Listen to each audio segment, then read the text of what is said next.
Victoria's famed Golden City, Ballarat, a part of the national network of ABC television.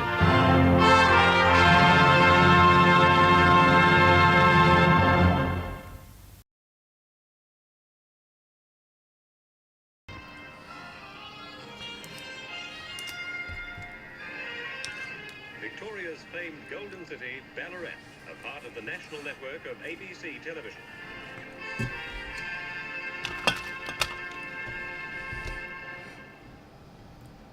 Hello everyone, I'll just move this tape recorder out of the way. So, yeah. And we'll... What's going on? Is that better? Seem to be having an echo here of that. Yeah. Okay, so...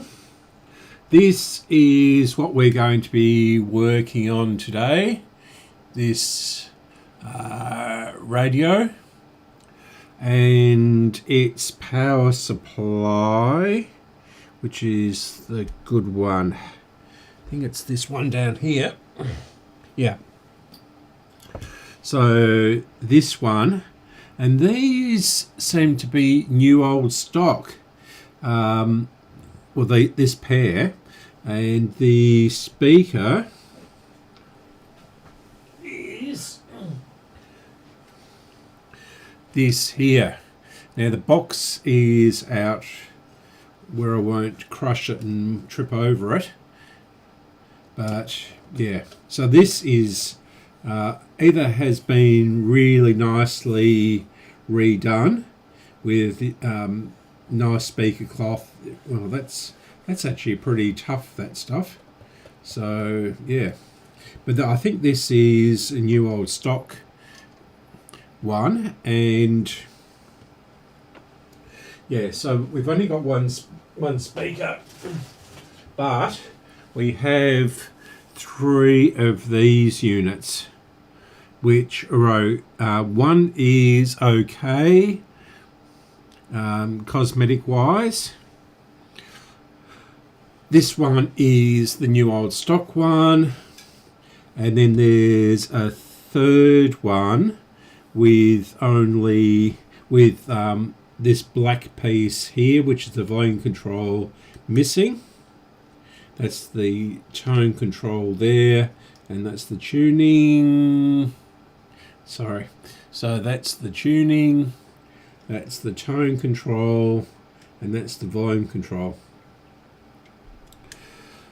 And then there's a couple of other, not wrecked, but missing the controls.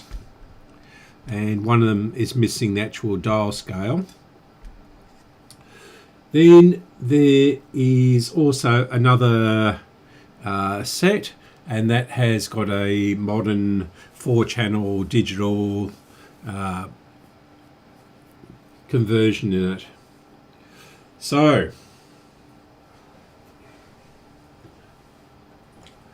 these are the oh yeah, they are the same model number. These are the vibrators, and there's a little thing that goes like that inside it, and the contacts get worn out just like a relay actually, but it works really rapidly and it produces a high voltage. That one's loose. Oh, actually they're both loose. They've got a piece of foam up there, and then rubber around inside there, because they're quite noisy and you can hear them running. But these 3 are dead. I mean, this one should work in theory, but it's not, because, well, you know, it's 60 years old, and they've probably never been replaced either. So I've already done one of these as for a practice. Yeah, this is one of the ones with the missing controls on it. So I thought I'd do this just as a practice one, and it does do the heaters work in the valves, but obviously we've got no sound without the vibrator. So yeah, and everything is labelled Bendix. So yeah, the transformer, but the valves are actually labelled Ford, just to be confusing. So it was obviously made by Bendix for Ford.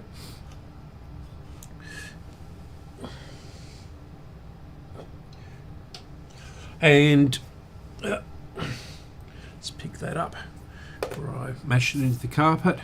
And I've ordered, how many? 4, I think, electronic conversions for the vibrators. And actually, I think I've run out of 0.02 capacitors. 22. Yeah, that's going to be a bit of a problem. I'll just check. So 0.022. Now I've got 1 left, so that'll be all right. So we'll get this over here, and we've also got an older style one, but I won't use that. So I definitely do need to order some new caps from Carl up in Canberra, home of the black capacitors, not those horrible yellow things. He has them specially made. So welcome everybody, and this is what we're going to start off with. It may not take the whole stream, depending on how tired I get. I was down in Melbourne yesterday for a meeting, and I've been down during the week as well to help with a few things. And yeah, yesterday was a bit of a disaster on the train, because there wasn't any trains. It was a replacement bus. Next week I'm going down with my friend here, and we're driving down because we've got another auction next Sunday, and so we'll need to drive down in the car. Yeah, you can see, even though this is a new old stock one, or at least I think it is, with the where's the button on this? There we go. And I'll zoom you down. It's better. You can see here that it's got this dust on it. So yeah, it's been, I don't know, it doesn't look like it's been used. I mean, look at that can there. It's like brand new. So, but everything is covered in this fine dust. So I don't know where this has been stored, and the box has dust in it too. Yeah, it's even in the bottom of this.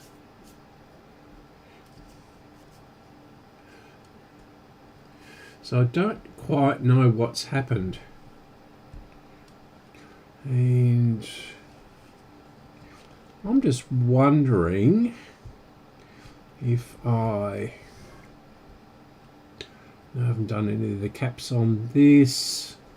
Yeah, it took a few weeks to find these 0.008 at 1600 volts, and I couldn't get any in Australia, so I had to get the 2000 volt variety, which is neither here nor there.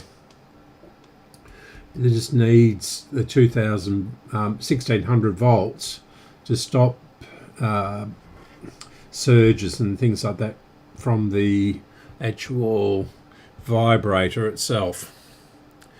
Okay, I might connect this up to some power.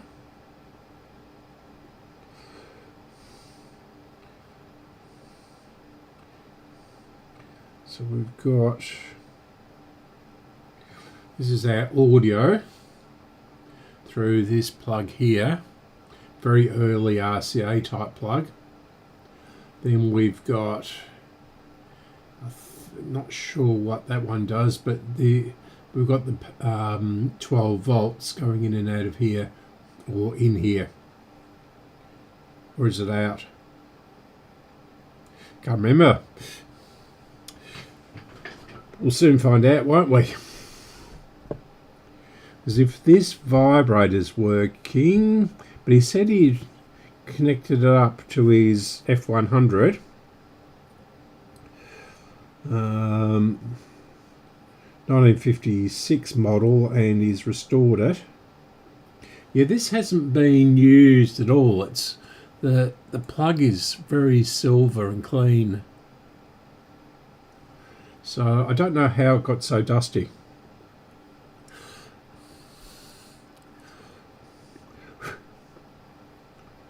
I'm just sort of thinking here, because what it does, the power comes in through here actually, and yeah, that's the power input. And we've got our plug, which goes in there, and this one goes in here,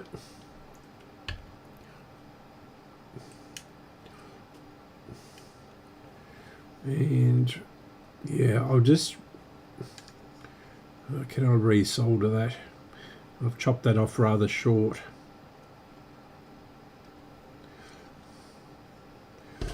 Alright, I might risk doing this, so that goes onto there, I think. So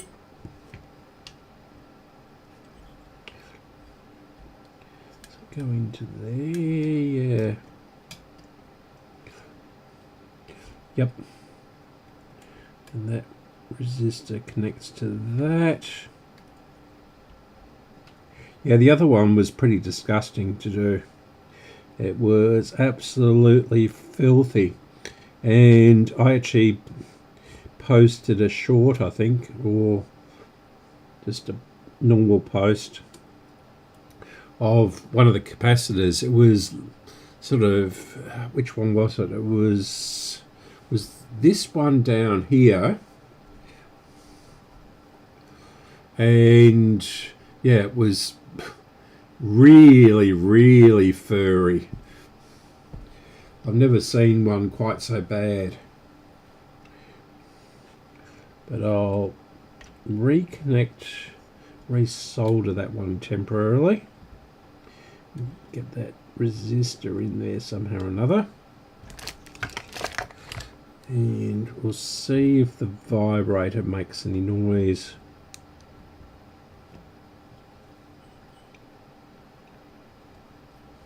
I'll just put a bit of solder on that.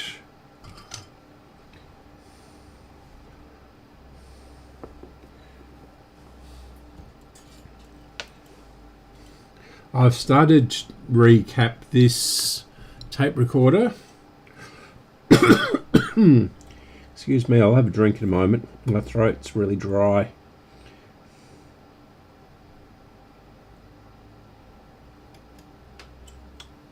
I'll stay in there. it's actually connected, that's all right. Yep. And I'll just use a jumper for that. Where is one? They're all falling apart, so I have to make some more out of proper wire. I have to find... And I'll have to fix the capacitor tester too.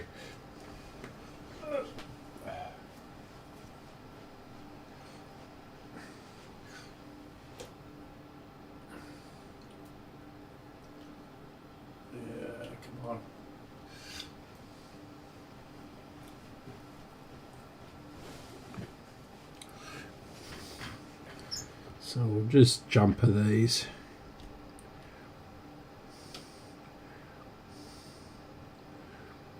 And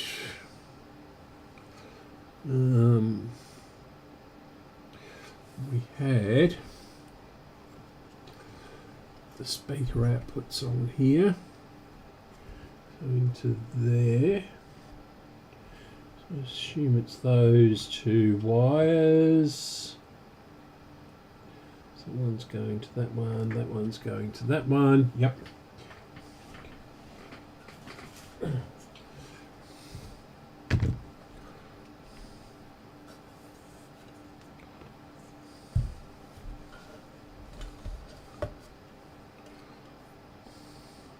Because this is valve based, you don't want to have the speaker without any load on it, otherwise you'll burn out the output transformer quick smart. Right, now where's the other one?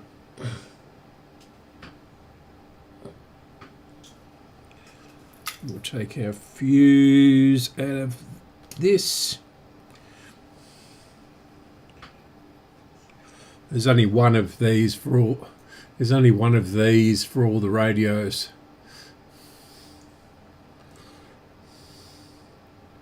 So whoever took them out the cars didn't just probably rip them out or disconnected it from here and took the actual body of the radio, or the head unit I should say.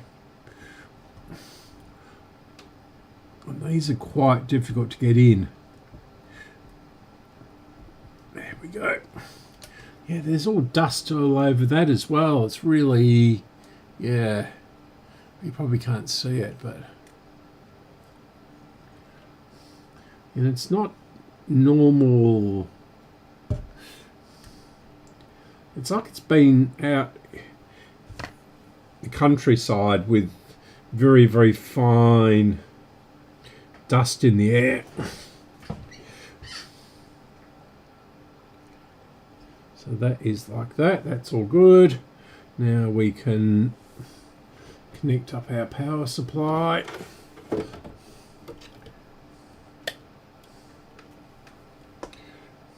And it's a negative earth.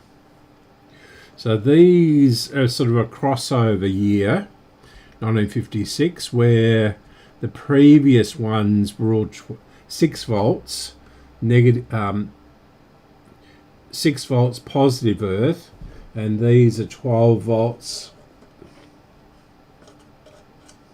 negative earth. Is that right? 6 volts positive earth and 12 volts negative earth. Okay. Hello.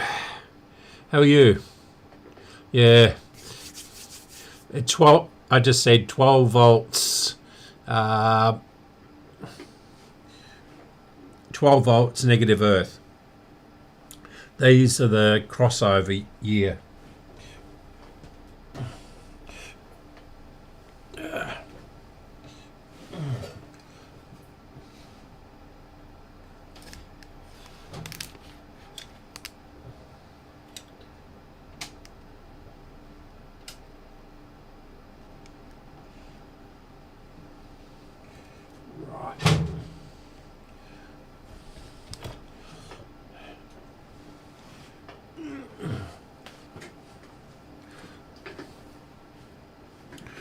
Okay, that should all be set up from when we did the other radio.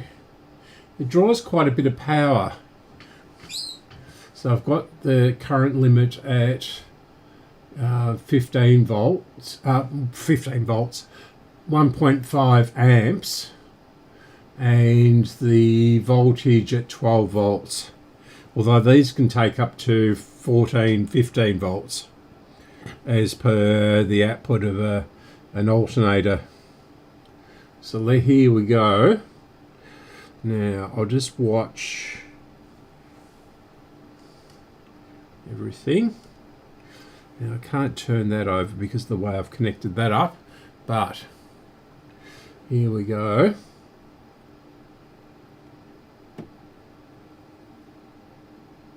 No, we've got a light on the radio unit itself down in there. So we've got our whatever volts. It's probably, I think these are 12 volt valves, but I can't hear the vibrator, which isn't surprising. Okay, right, let's disconnect all this.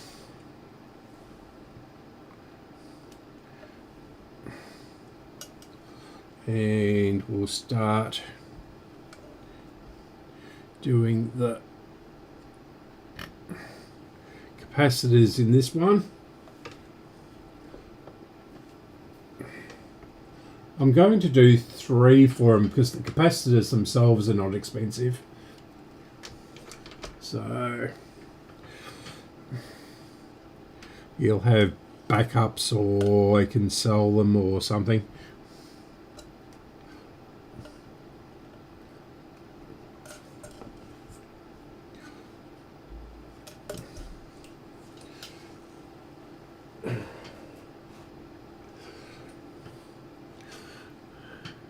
Yep. Okay. Unplug this. Don't think there'll be any voltage in here.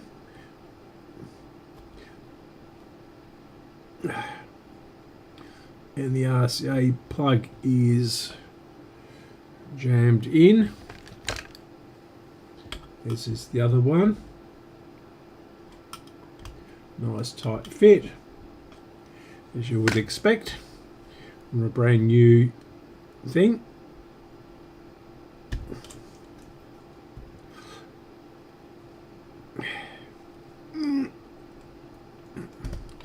That is really tight. Okay, so eeny, meeny, pickaninny.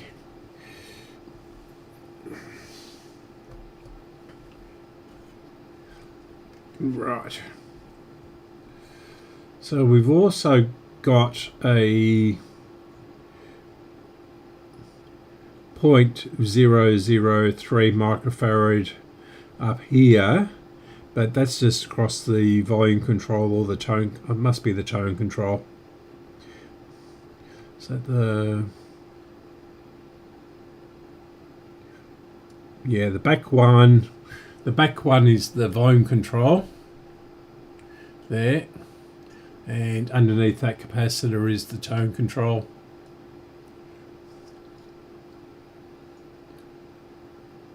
Yep.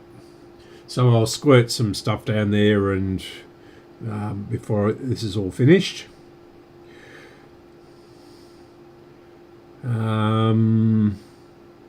Yeah, I don't know about that one,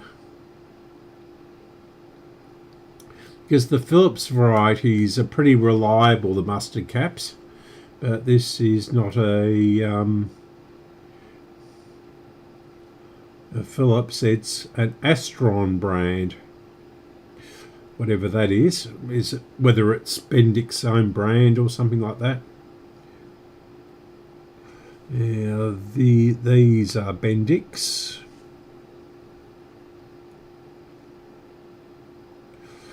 That one, the green one there, is Bendix, as you can see clearly.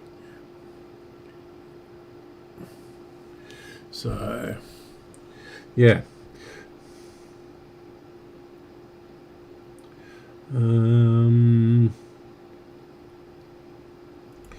So it's a 003 and 0.22 and that one. Yep. So I have to do all these at once because it's the connections are sort of hidden underneath each other.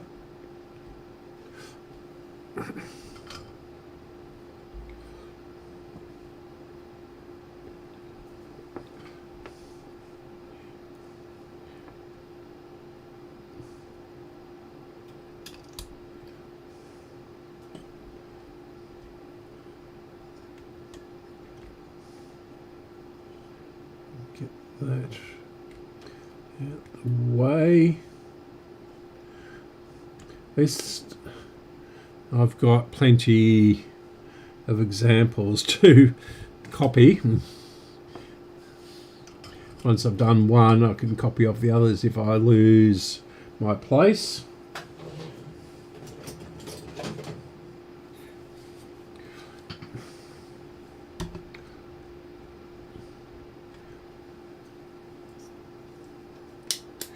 Yes, so if you've watched this far in, please watch for a bit longer so I can get my hours up. I did a little video during the week which I've taken down, so I don't want YouTube itself sort of complaining or doing anything nasty to me and taking my channel away. Come on.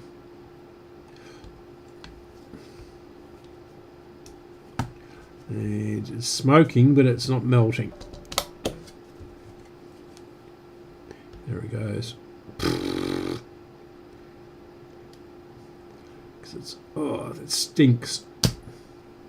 There we go. At least it doesn't stink as bad as the other one.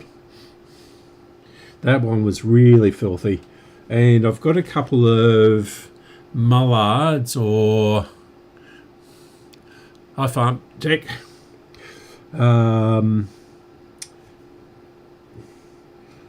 mullards, which are basically Philips radios, and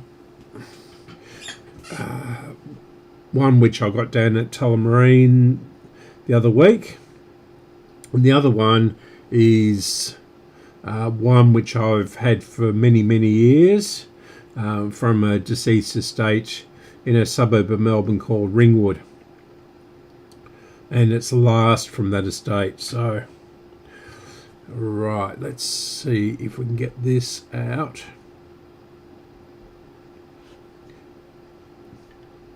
So I'll snip this off if I possibly can.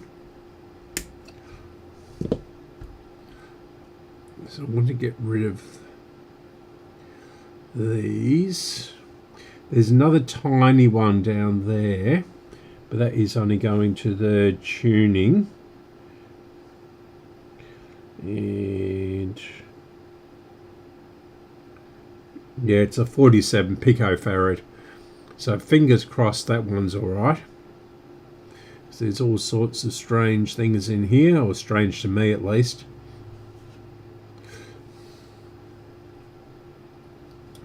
Right. So if we can unknot this.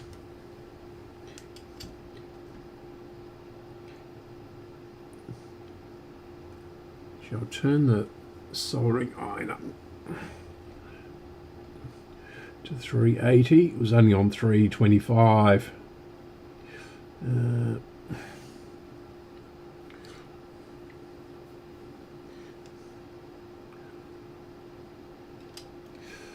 Right.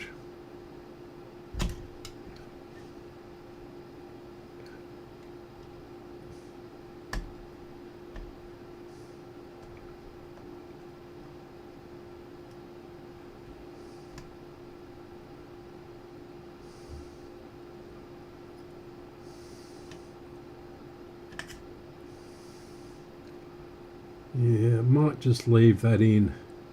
It's just, oh no, there it goes. Is that going to be, yeah, it's really knotted. Well, there it goes. I better chop that off and then get it out. Chop it in half.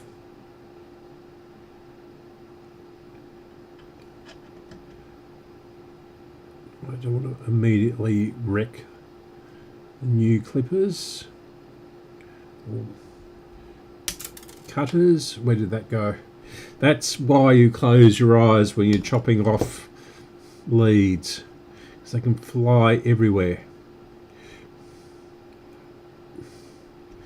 Yeah, it's been wrapped around about 6 times, literally. Okay, so we'll just leave that there, and this is the 0.22, isn't it? Yep. Okay. So we'll put. Do I have manuals? No, I really don't need it for this. These are quite easy to do, and this one is a brand new one, although it's really dusty. So I'm going to actually, this will only take an hour and a half or something like that, depending on how difficult these are to unsolder.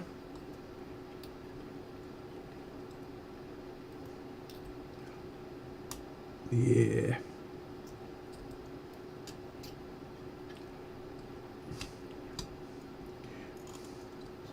I really don't want to do that.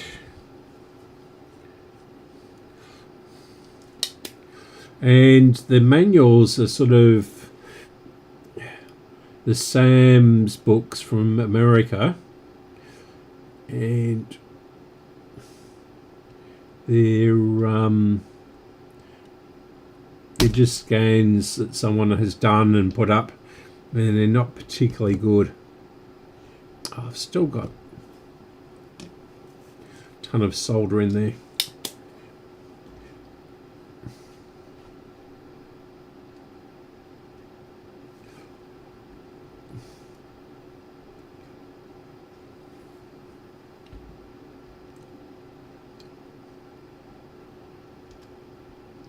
It's amazing how different people on the line worked differently.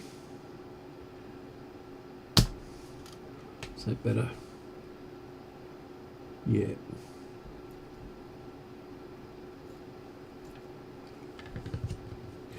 Okay, we might be able to get that out.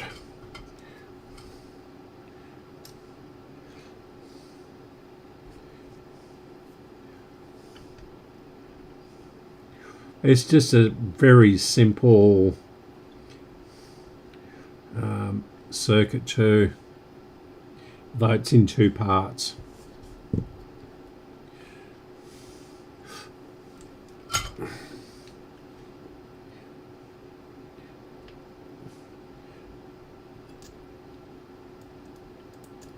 Okay, is that? Yeah, that's wrapped around.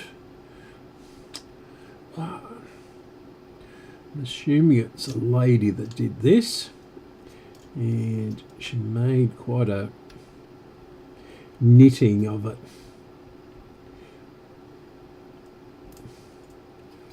Probably practicing her knitting or something.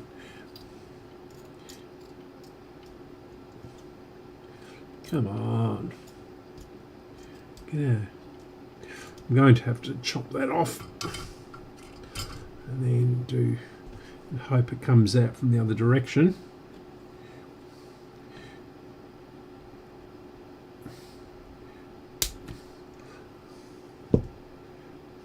Yeah, that's all sticky, but I reckon this one would be alright, but I don't want to trust it. So I might test it a bit later. And I have to be reasonably careful here because that's a valve.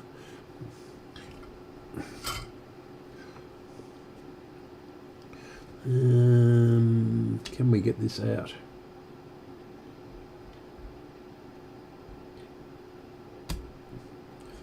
Yep.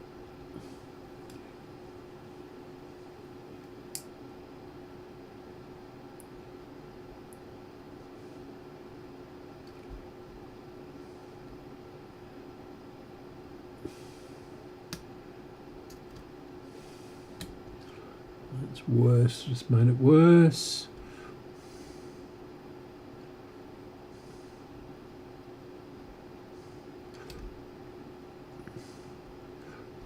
Overheating the...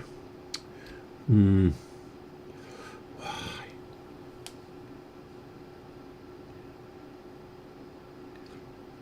Yes. Yes, no, I've already got that. So... thank you anyway. I've already got that, but it's such a simple circuit that I don't really need. And I'm just replacing the capacitors in them, so... and checking the resistors. So it's not really a big deal.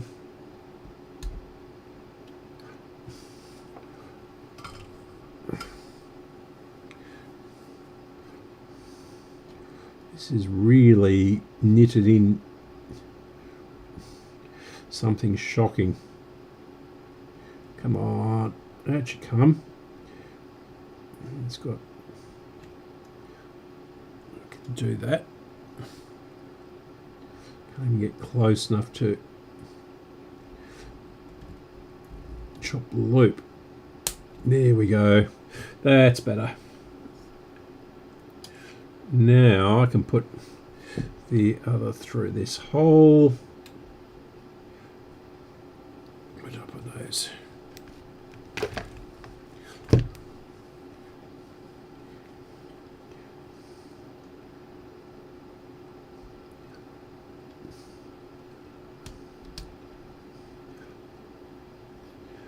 Go down there. Shorten this.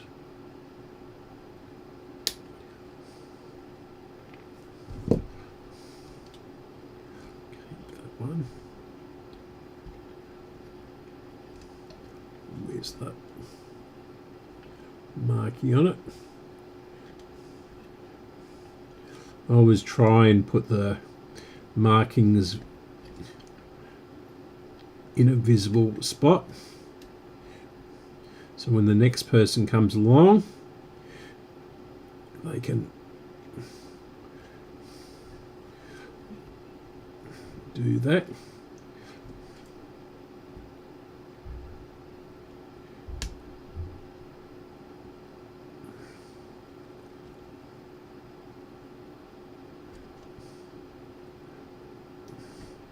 Right, and this end.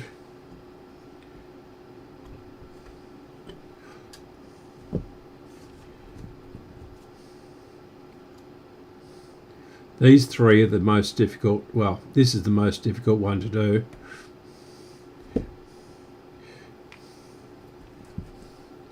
It took me 90 minutes to do the other, both units, or both halves of it on the other one.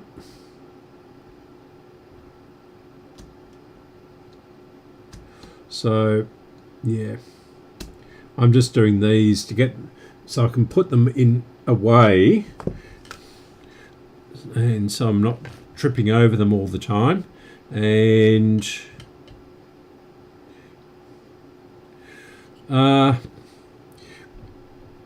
yeah, I'll say this first. Doing this so I can put them all away until I get the part, or the little circuit boards for the vibrator replacement thing. or upgrade or what have you. And yeah, that will never be a problem again with those in there. They're all chip based, and they look quite good actually. They've got the come on, flow onto there. Why you're not going on there?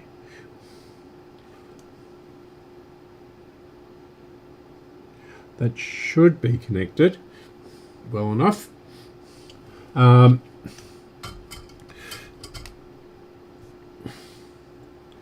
The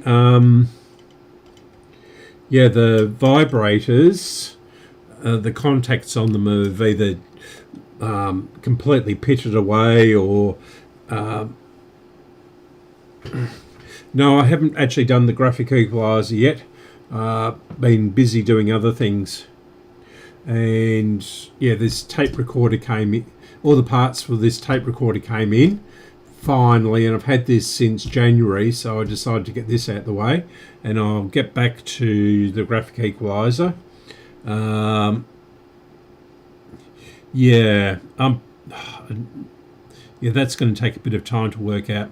So I don't know how he found this, whether he brought it in from America or whether he did bought it in a big car thing.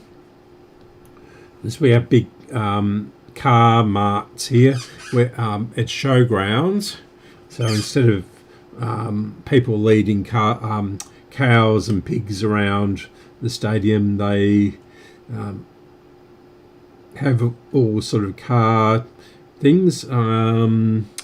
What's it called in England? The Bewley Motor Museum has a auto jumble where people set up stalls and sell old car parts and all that sort of thing. So there's a few in Victoria throughout the year, and you can get your car, you can get car parts and all that sort of thing. So we've got two things which go on there. So we need to really chop this. Yeah, this has been really I know these need to be well soldered up and everything like that, but boy, there's all sorts of crochet and knitting going on here. Yeah, that's going to smoke like anything. I'm really going to heat this up. So pull these out.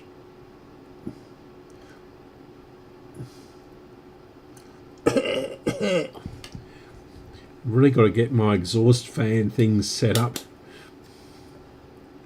for this sort of thing. Normally it's not a big problem. Get rid of that.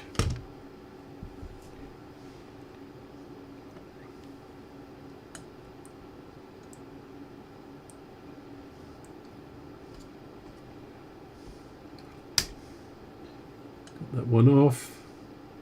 I think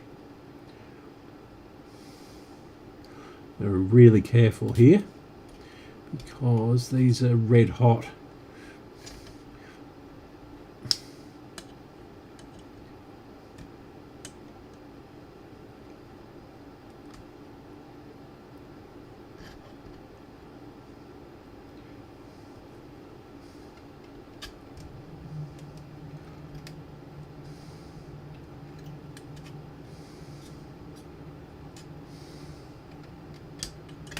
And I don't want to spray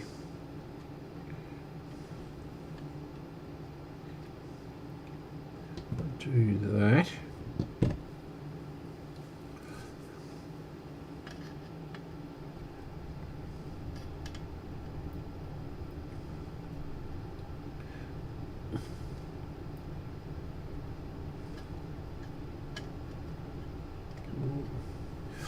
Right, we'll do that then.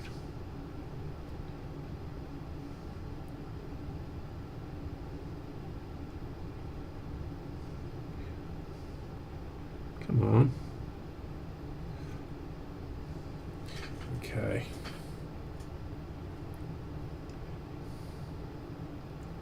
I'm just going to chop it right through.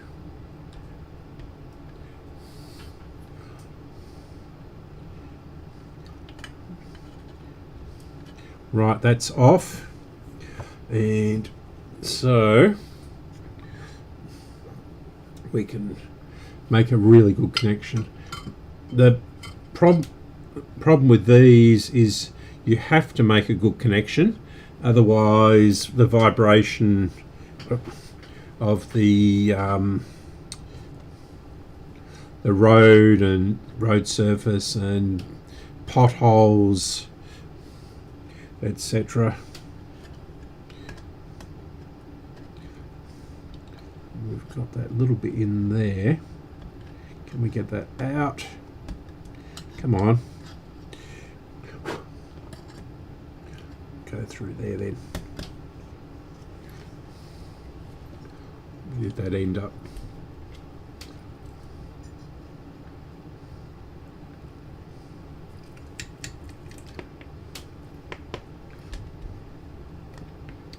Don't know where that went, but I can't see it, so it's no problem then. Yeah, so he may have got it from a auto jumble or market or whatever you like to call it, or he might have bought it in from the United States, from eBay or something like that. And yeah, but he had quite a collection of them. So what did I do last time? Because I moved that. Might have moved. So we'll chop this one off here. These are probably not too bad, these capacitors. They've never been used, so we'll see what values they come up with. Then we can make that down there, shorten that one. We need to insulate that, don't we? So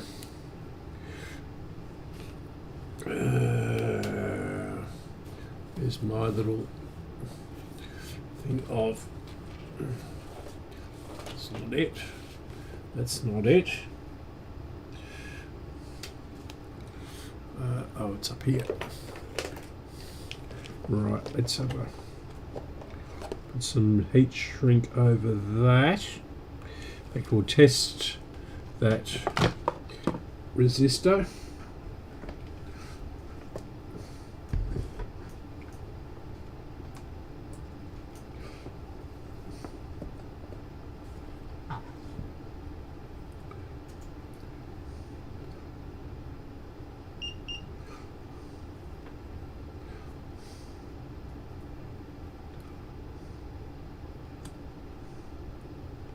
Yeah, something on it. Yeah, 360k, so that's probably close enough. 2 orange and a yellow.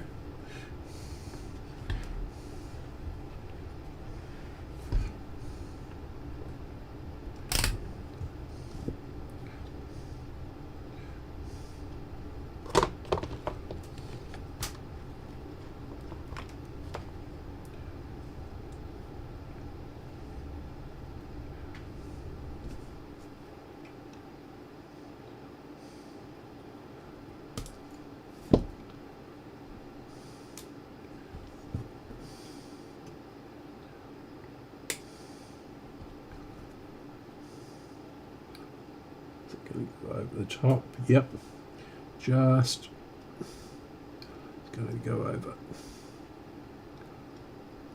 So it's a bit of a tight fit, but So I'm going to touch that. Might actually bring that back a little bit.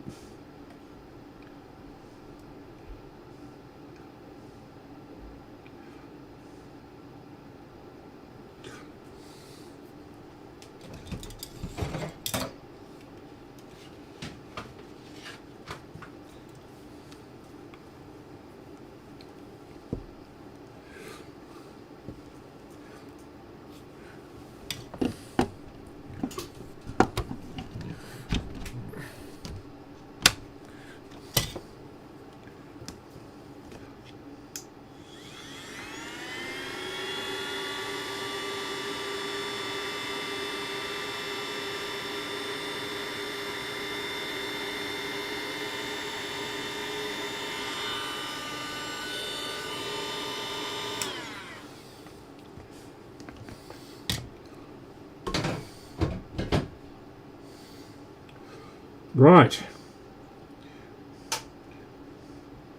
Have I chopped too much off? Bugger. Maybe.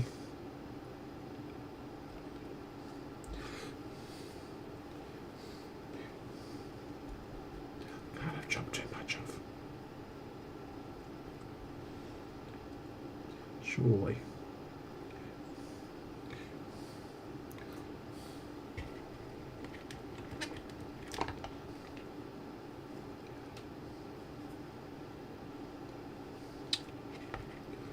Black one.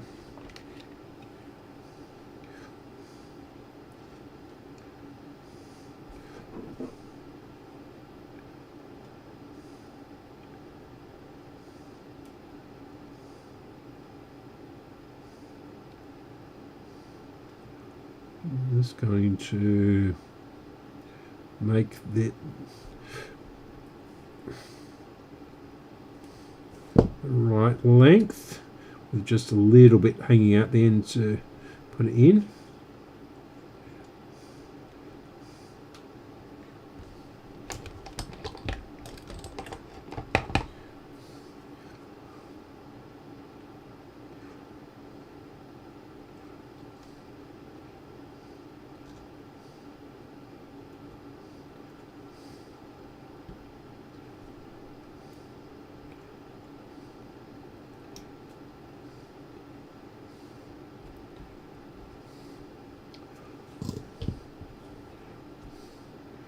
It's going to be a bit of a pain to get in there, but yeah, it'll be all right. Okay, so what went there? So we had that. So that would be the 00. Yep. Just thinking out aloud here. So I might clean that off first. Definitely bend that out of the way.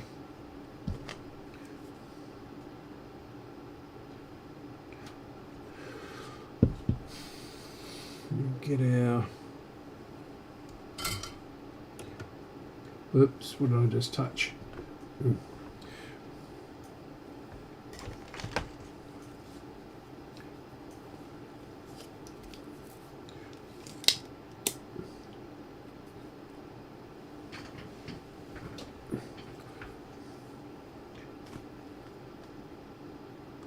And that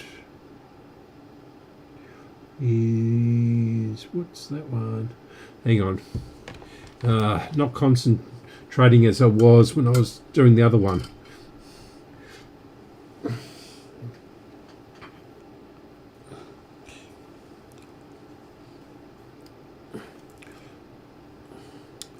And unplug this, otherwise we won't get up on the bench.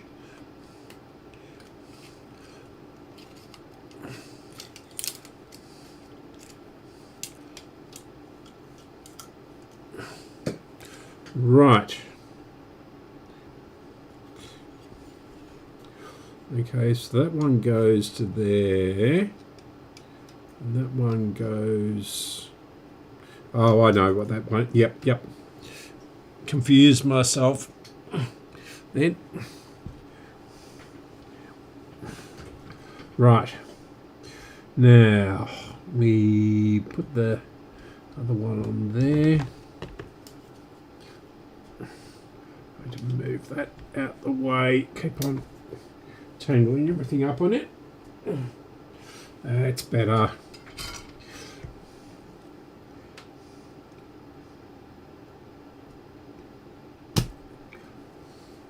Nice and clean.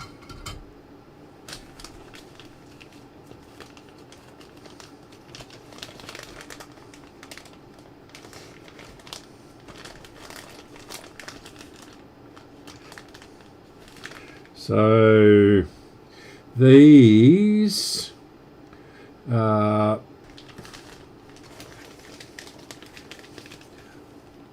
0082 at 2 kilovolts. So it's 2000 volts.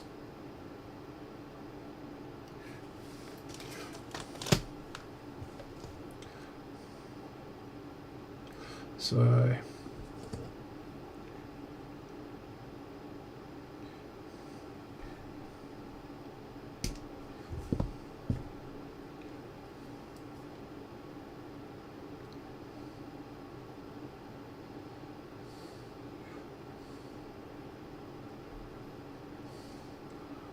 do this one first.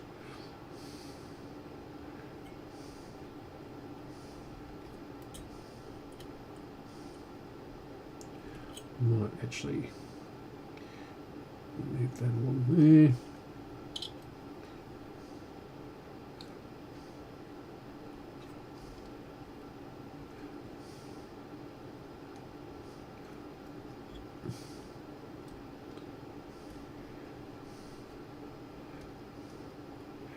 This is going to be a bit tricky because I haven't left enough on this resistor.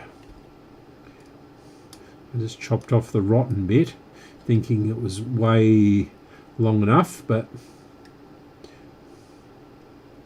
it's actually not. It's pretty tight.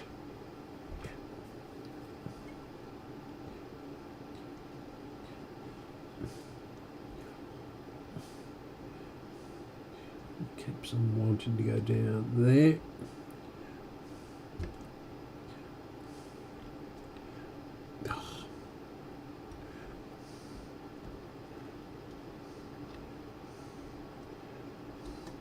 I'd have to bend this back a bit, I think. The risk of breaking it off. That's better. I get that in there. I chopped all the mucky stuff off so I'll get the heat shrink over it. And I've left myself enough get it through the hole, and I bet you this pushes it straight out. I might even put this one in the bottom hole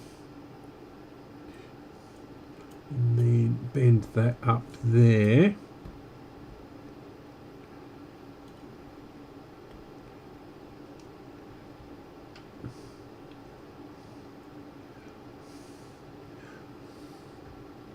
And that's pushing it out.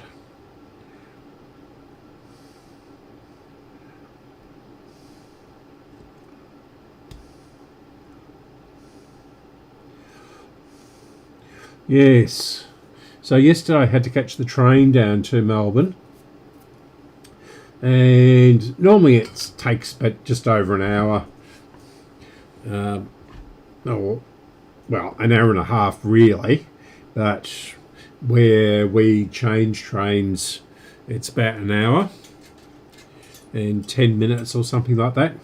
So and that's normally pretty good,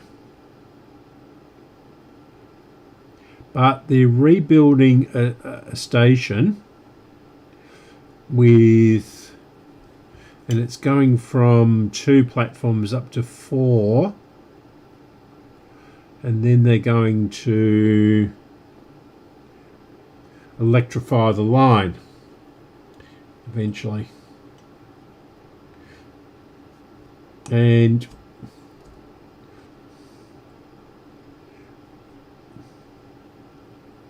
because of all the works,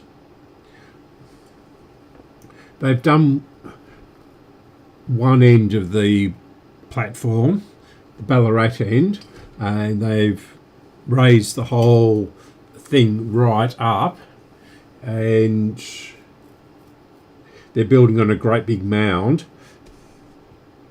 and they've done one end over the road. They built a bridge over the road at that end, and then this weekend or this couple of weeks they're putting the bridge section over the other end of the road, and then they are going to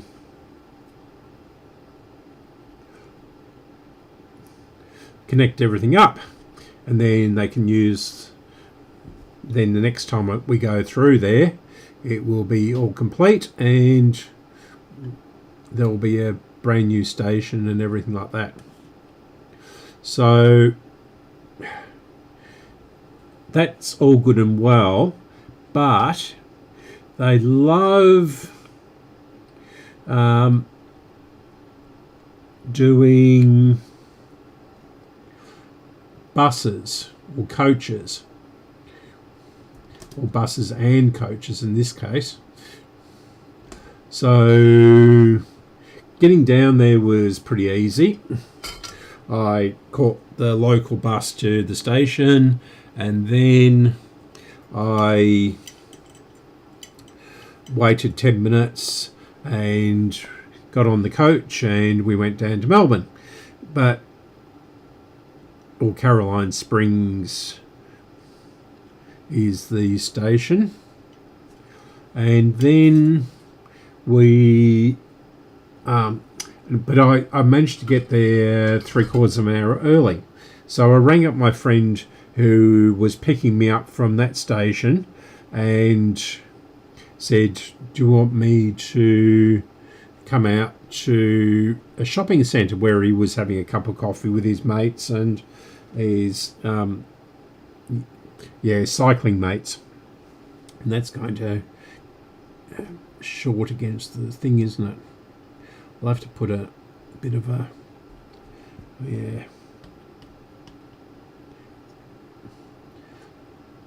so I don't want this to short against anything.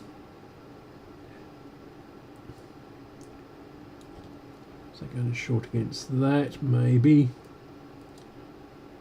So that was all good, and he said, yeah, come up, because it's only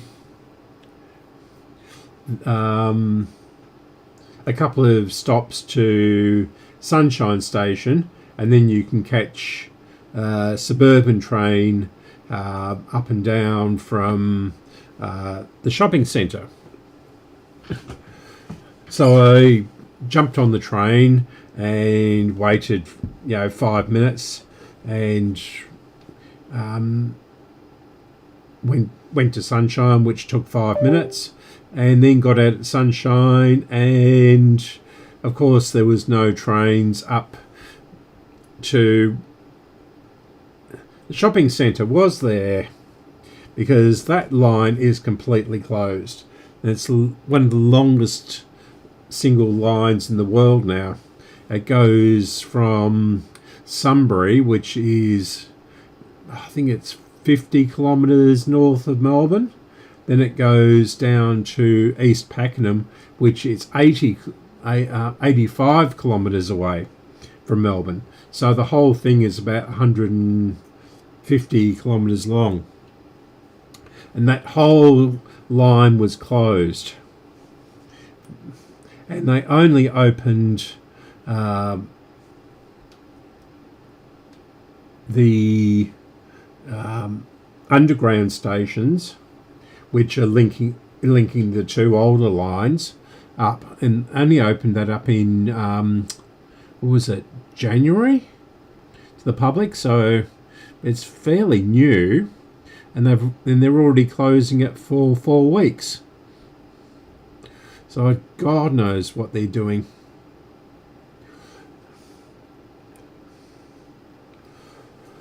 And then coming back,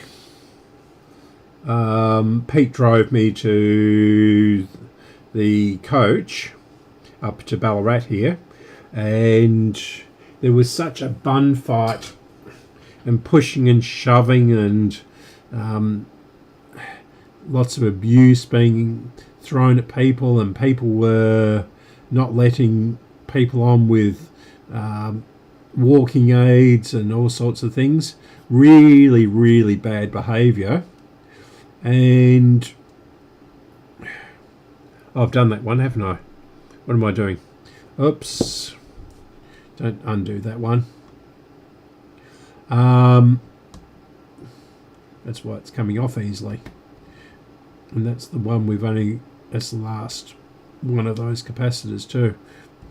So we don't want to break that. I have to resolder that. And so I just couldn't get on the bus because I had camera gear with me and tripod and a couple of other bits and pieces and my backpack. And they said, well, another bus will be coming in a couple of minutes. The overflow, and because they always have a bunch of buses on standby, so if you can't get onto one, you just wait for the other one, and it takes 5 minutes. But this one took 20 minutes to get there because they didn't call him up. And by the time I got up here, the last local bus had finished. That was at 7 o'clock or 6:50, and I arrived here at 7 o'clock. So I rang my friend up, and he came and got me and drove me home, which was very, very nice of him. But in the car coming home with my friend to here, he said that during the week, and I heard that there was problems with the trains at a station called Footscray during the week, and it was a track fault in inverted commas. What has been done here? Crikey.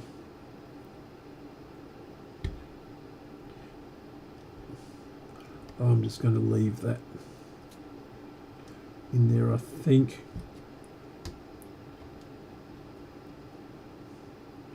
Just bend that out the way. No, there's the other end of it.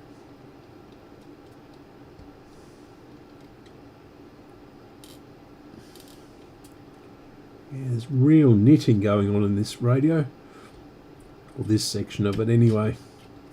So we've got this out.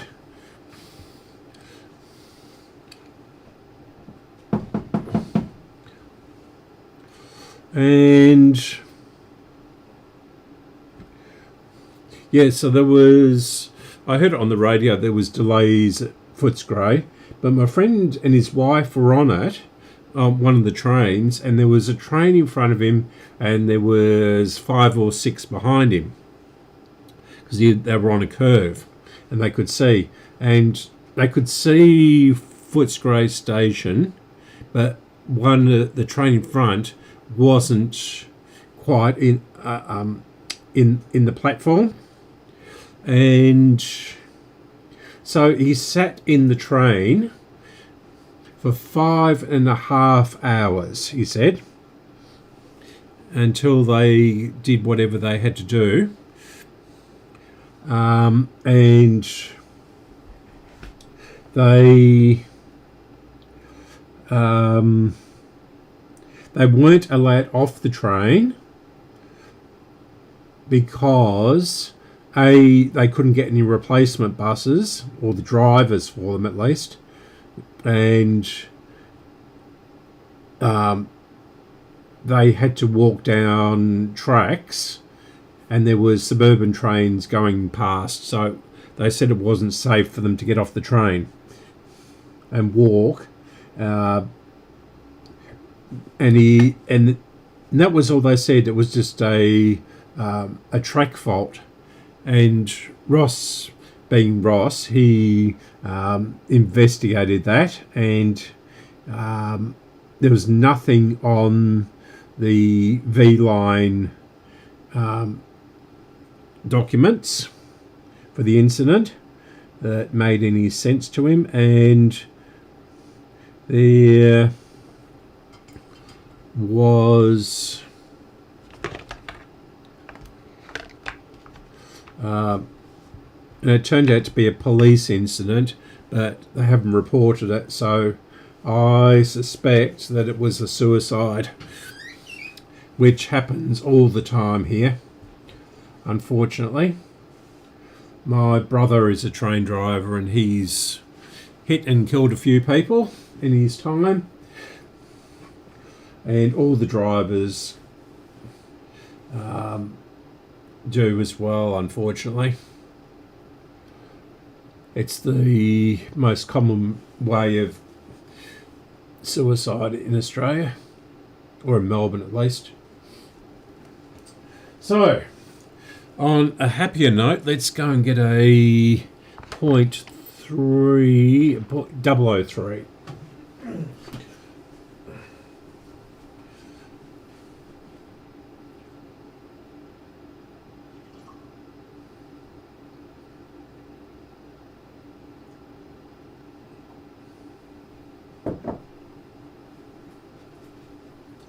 Just having a guzzle of my drink.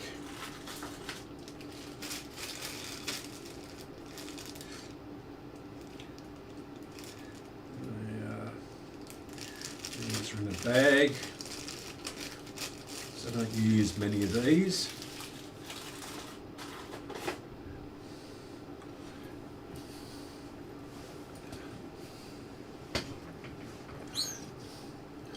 Right.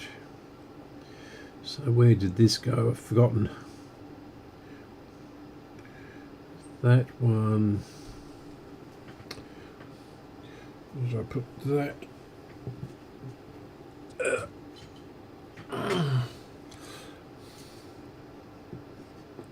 Oh, that goes to there and there. Yep, that's all right. Yep.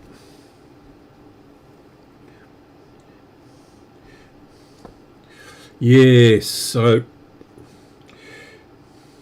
yeah, we've got a big-ish bridge here, which goes over a river down near the mouth of the river, and that used to be the preferred spot for such things, and so they've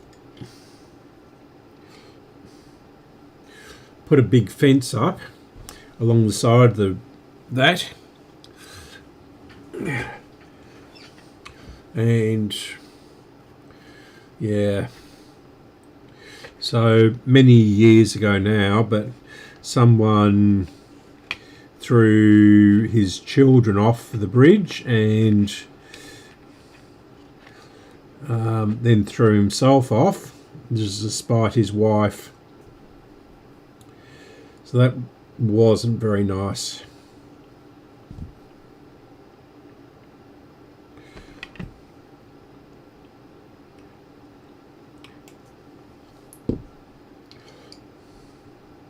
So they put a whacking great bridge fence up along it, and yeah, so people have found other ways of committing suicide, and they don't really report it, 'cause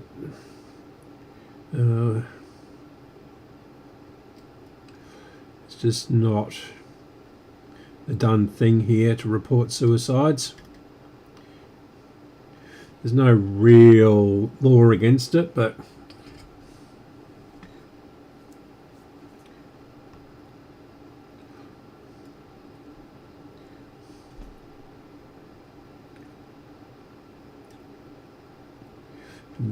basically say what you like within reason, as long as you don't defame people.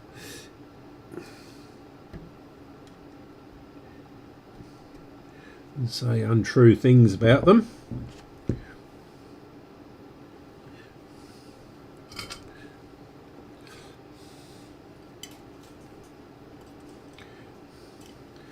The school that I used to teach at had a spate of those. Yeah.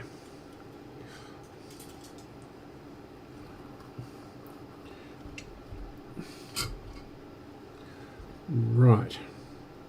So that one go there, and that goes around there.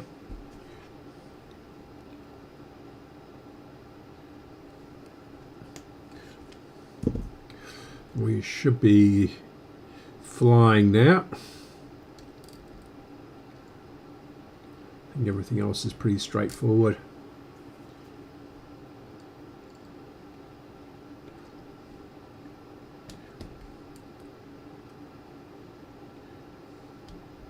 I didn't solder that, did I?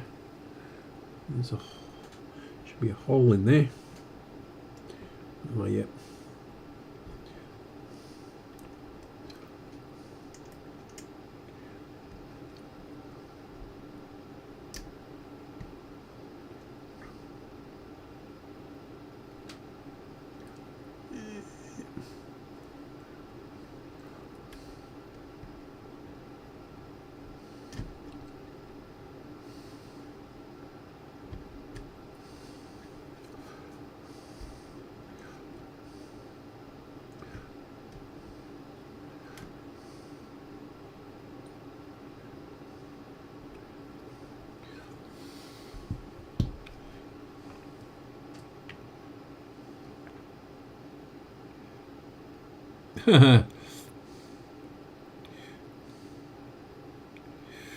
Yeah, that was particularly bad. The guy who threw his children over. Yeah, it's amazing what people would do in domestic violence situations.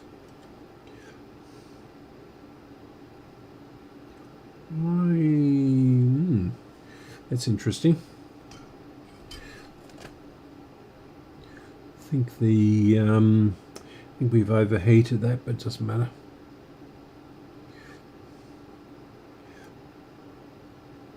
I can see the can below the plastic wrap on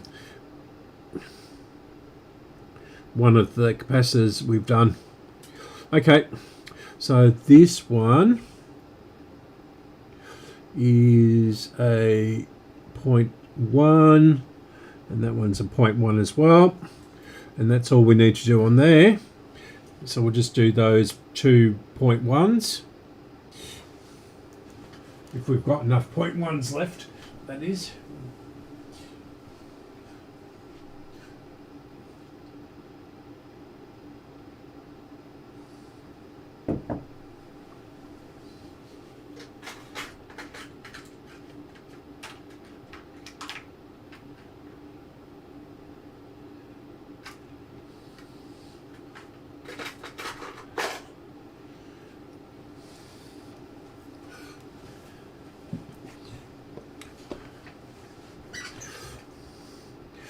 Yeah, unknotting all of those took rather longer than expected. So we'll just chop that one. Where did I chop it on the other one there? And we'll make a hook and loop for this one. So we've got lots of wire. Well, I've got a wire right next to the thing, and it's buried right down in there.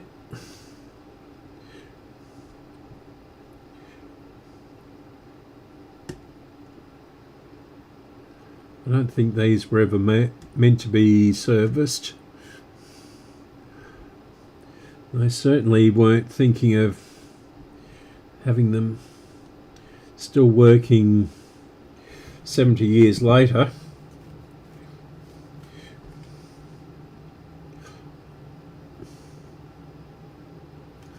Yeah, I don't think we need any insulation on this end of it.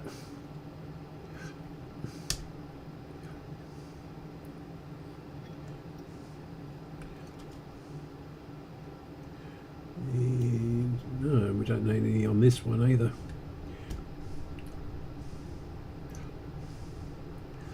Go there. It's not touching anything.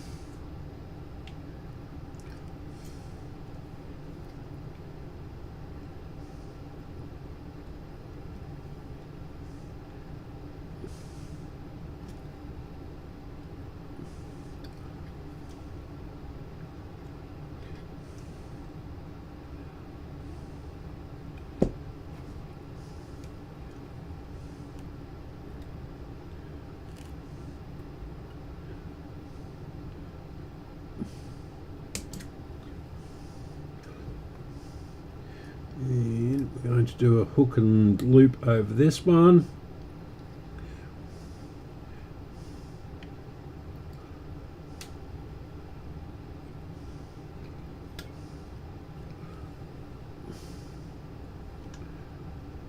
So I'm not desoldering that, because there's 3 resistors going into it, which we'll check.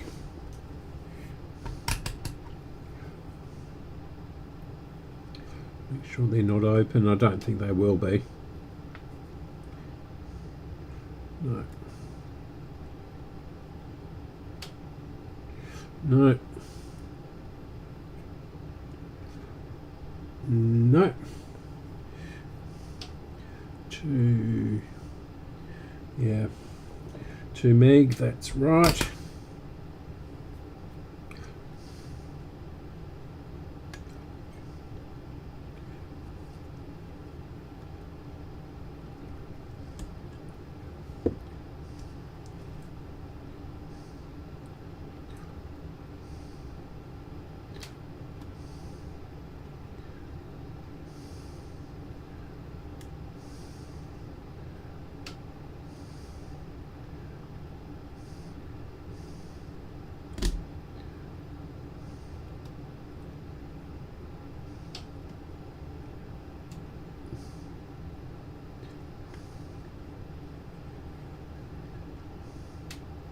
Stay down there. Good. And we can make this one a bit neater and tighter over that.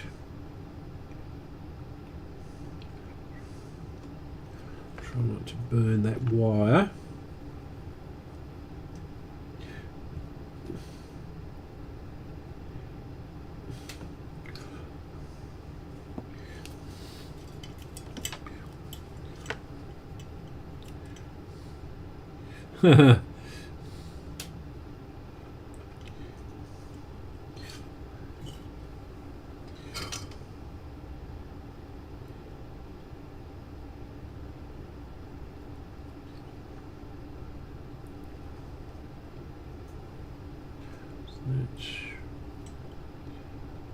More on that.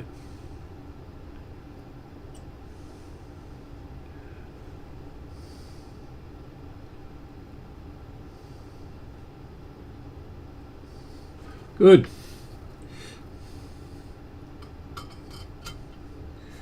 So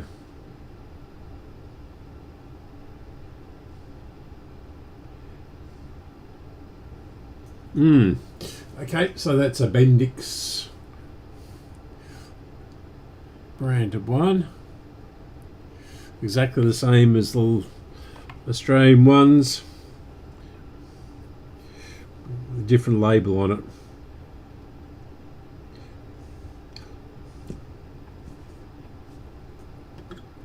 And I'm definitely going to chop this one out. Not that wire.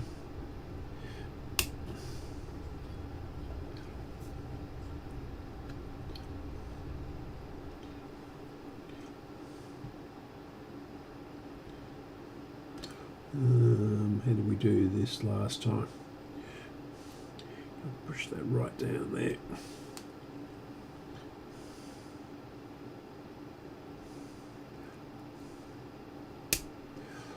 What's this one? Yep, another Bendix. Where can we say that? Yep.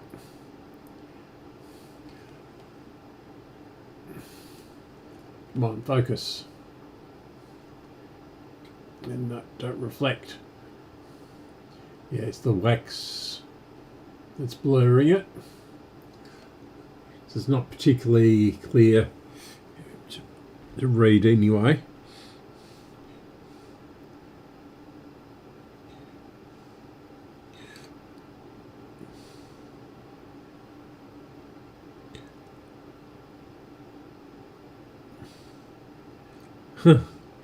Yeah.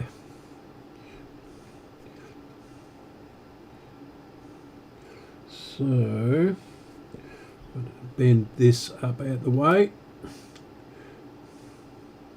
to get to, oh, it's just an earth, isn't it? Yep. So I'll just hook and loop it onto there. And I'll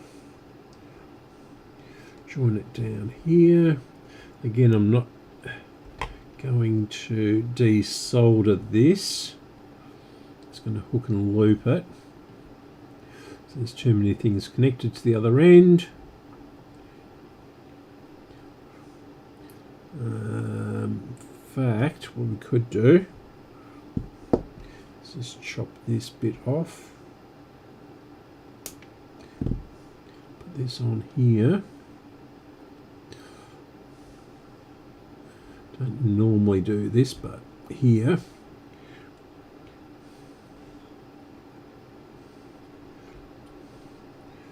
Put our hook and loop on there and make this reasonably short.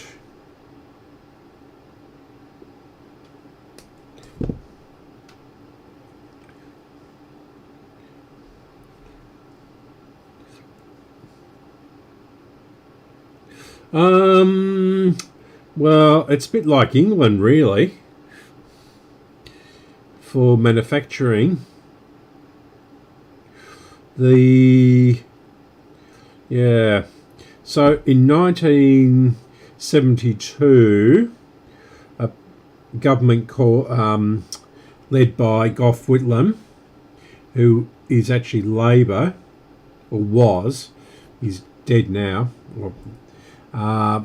he died many years ago, and he was about 98 or something, or even 100. He was, I think he might have even been over 100. But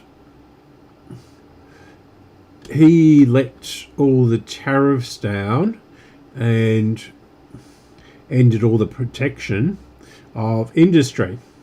The thinking was that we should be able to compete with the rest of the world and open up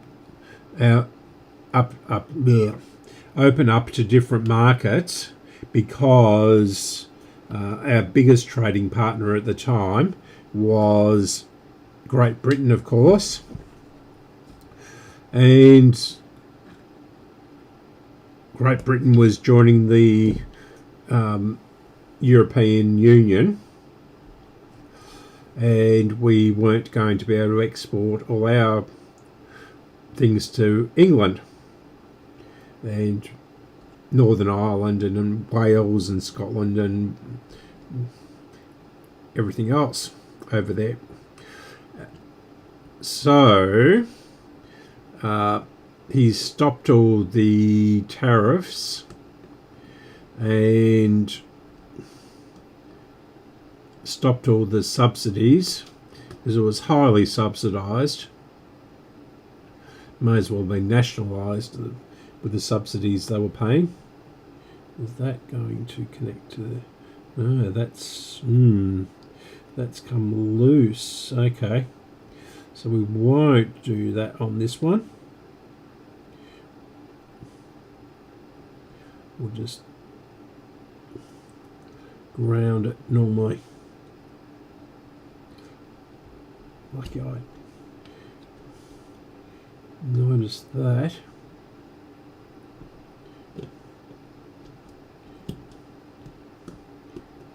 Yeah, that's come out completely. It's so loose. Yeah, so that's what I was, come on. Yeah, that was what I was going to solder to, and yeah, it's just pulled out. So it wasn't actually doing very much. Yeah, so he killed off all the tariffs, he killed off all the subsidies, and every electronics company, except for the Japanese who'd set up here, quick marched out of the country. And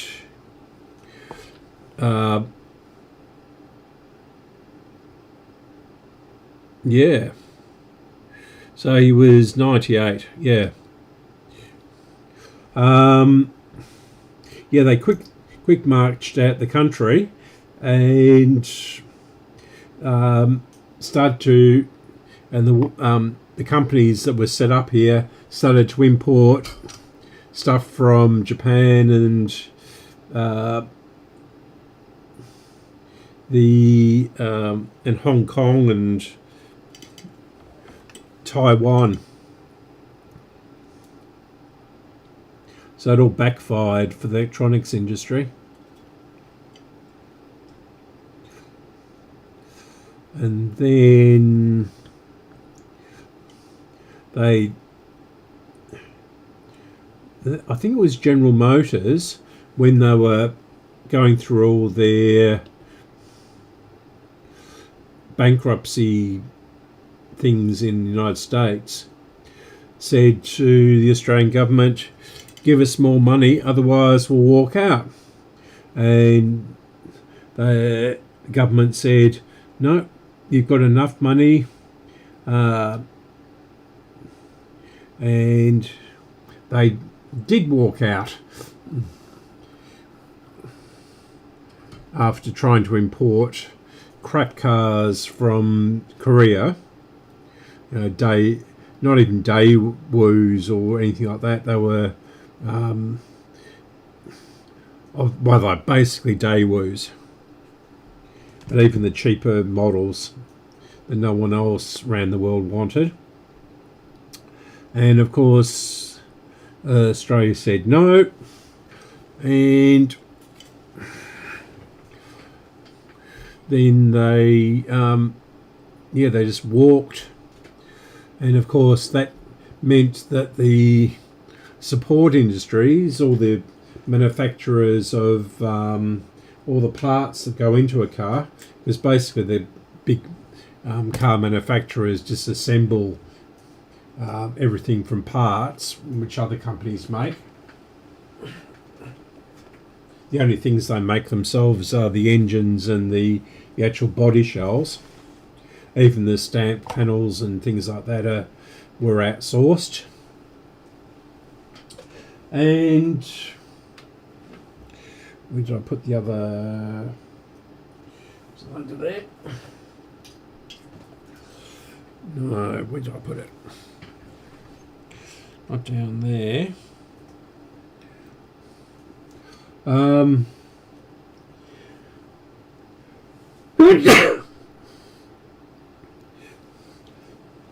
Yeah, and they just basically said, see you later. Because they, Toyota and, well, Mitsubishi had sort of given up anyway, quite a few years before, because the 380 didn't sell as well as they hoped. Excellent car, but it was front wheel drive, and so all the Australians said, not buying a front wheel drive, it'll crash and explode into a million pieces, and Jerry and Silver Anderson type thing. explosions from Thunderbirds, and so that's a 0.47. That is sticky, that thing. So we'll replace that. 0.47.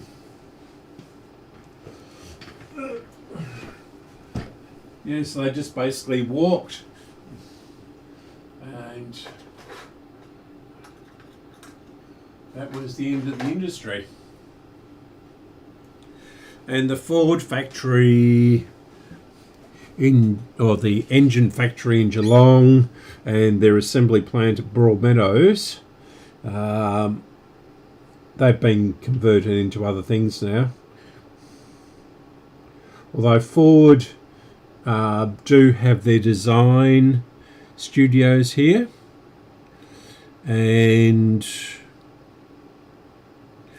they do have their headquarters still at Broadmeadows, although it's not very big. But yeah, all of a sudden the Chinese are invading.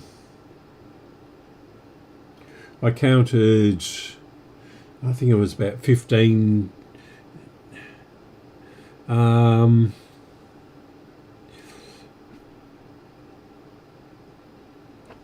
I counted about 15 different Chinese brands of cars yesterday. BYD being the most popular. So we love Toyotas, and they were manufactured here. The Camry and the Corolla was made here at one stage. Yeah, so it was basically the Camry in the petrol and the hybrid ones. Not even towards the end. The hybrids have been around for many, many years.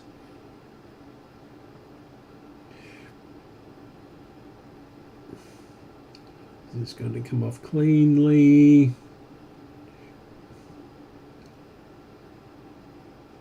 This is surprisingly dirty for something that's never been used. I just wonder if it was a display one or something like that and they packed it up in the box. I'm going to have to... Yeah, that's going down to the chassis. So that's going to have to be put right up. Wait for the soldering iron. Yeah, Toyota started manufacture here in the 1960s, along with BMC and even Studebakers were assembled here. There's a film of the Ford factory assembling custom lines and other American cars, but the Falcon, I think it was 1960 they started building the Falcon, and it almost broke the company here because the front suspension wasn't strong enough. Come on, out you come.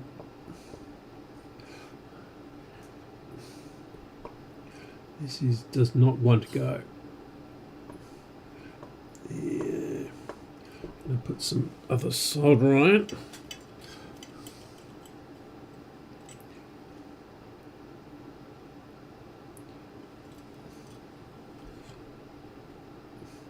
That's better. Oh, it's all the wires are twisted around it, that's why. So, I'm going to put that back down there.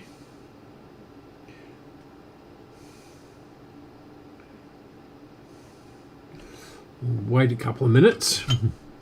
Ooh, gee, that got up quite high. It's got up to 520 degrees on the soldering iron.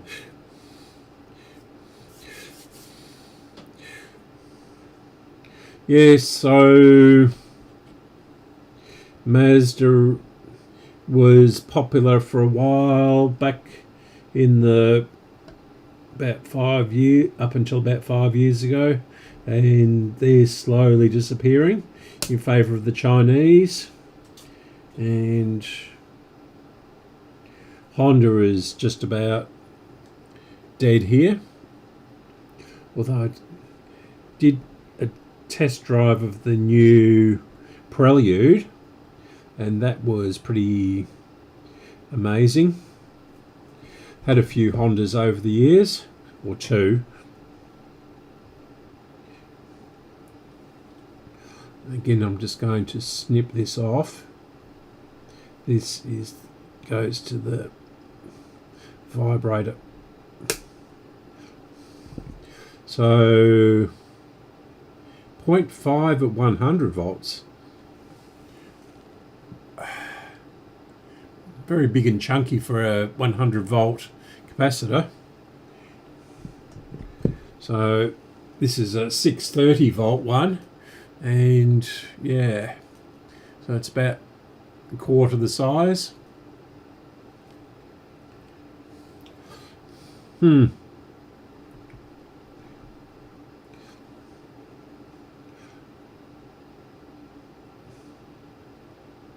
Is that on there? Yep.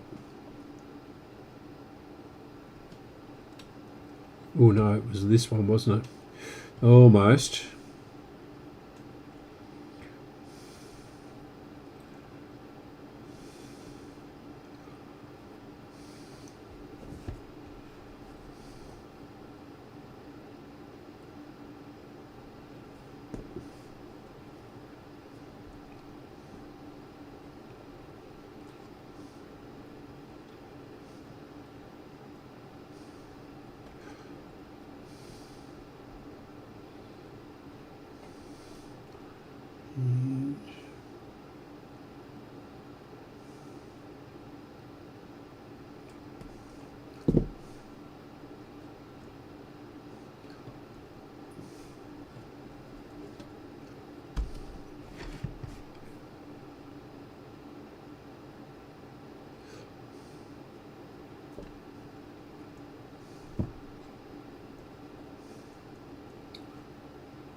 Good.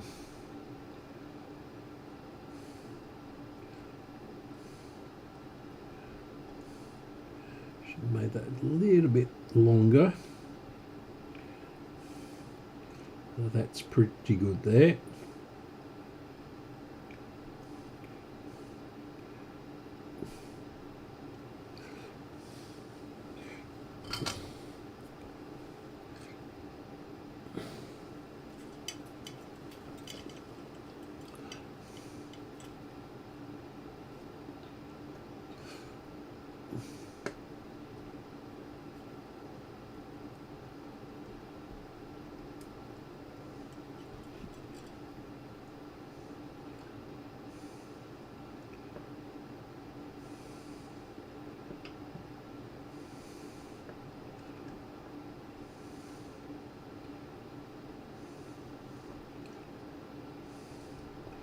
Good. And yep.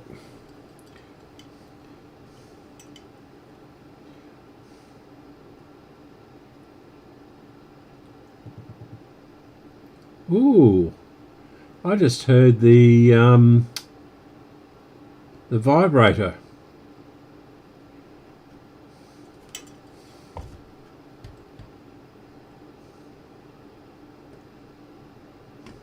I wonder what that was about. We might try a bit of an experiment.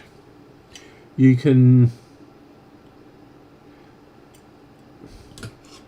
put a high voltage up the clacker on these things, and that apparently gets them going. They go, and where's all that lovely solder going? It's just not going. Oh, it's going down there. Where's it going down there? Don't want you to go down there.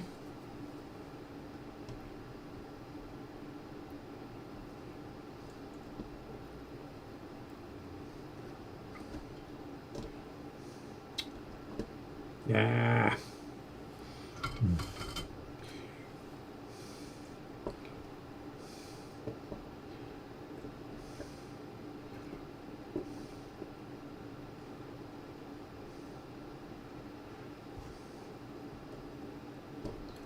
Right under the wires, of course.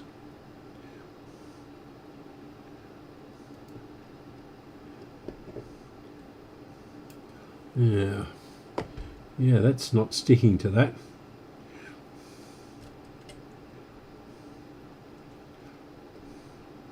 I thought that would have stuck to that.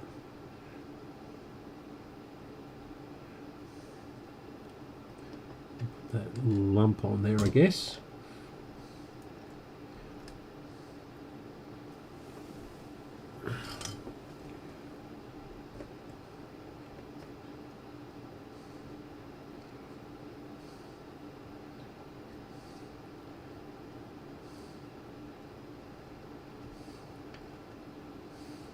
Still not sticking. Why? Come on. You know you want to.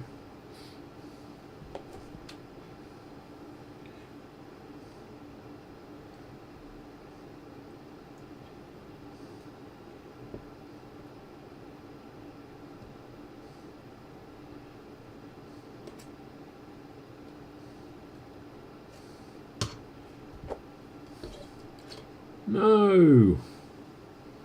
Come on.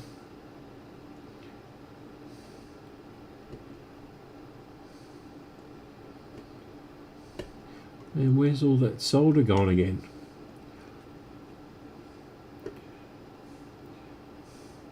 This just isn't wanting to stick to this. We're going to wreck the... Yeah, it's just flowing straight over the capacitor.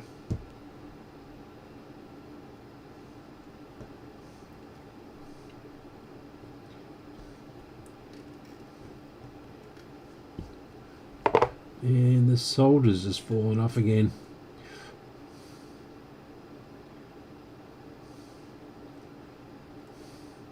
Well, that is connected. I wonder if we've got the soldering iron too hot.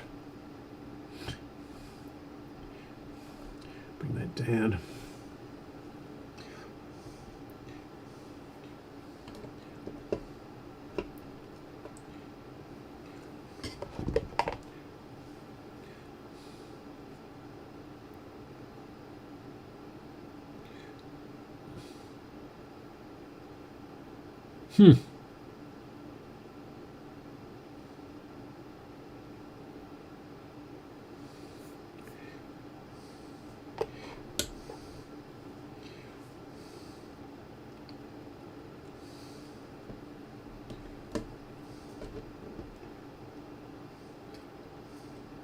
So try putting that over the top of that one, and we'll melt that down onto there.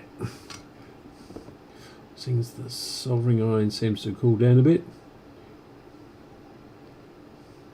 Yeah, that's better. That was because I had the soldering iron too hot.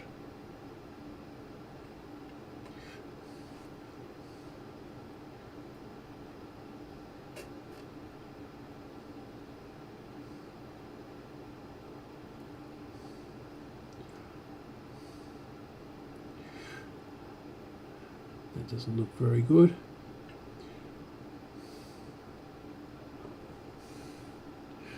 Okay.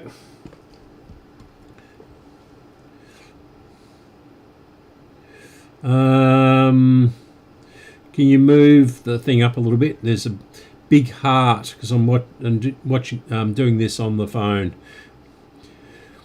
fact, I'll do that.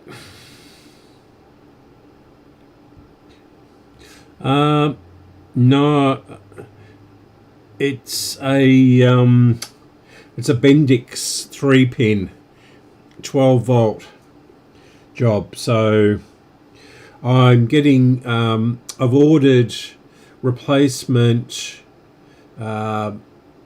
internals for it, and it's electronic. It's got a chip which controls everything, and they look much better, and it's never going to wear out again, the vibrator, because these do die from use. You only get about 2,000 to 4,000 hours out of the vibrator. Then you have to replace it.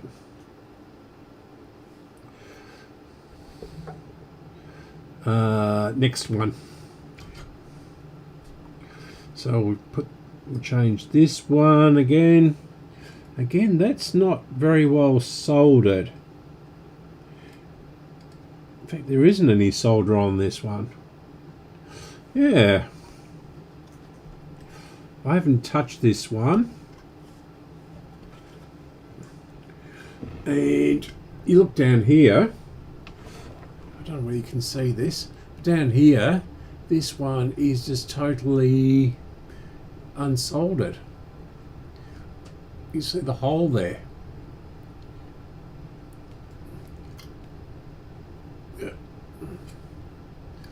Yeah. Huh.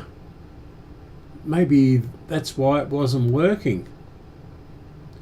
Or working intermittently or something. Maybe they had put this in a car or something like that, taken it, and the customer had complained that it wasn't working, and then that would explain all the dust.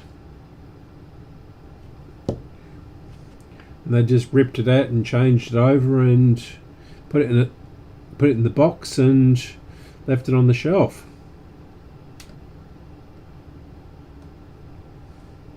Yeah, because that is not soldered at all. Huh. How amazing. I mean, I've come across radios where things haven't been soldered before at the factory.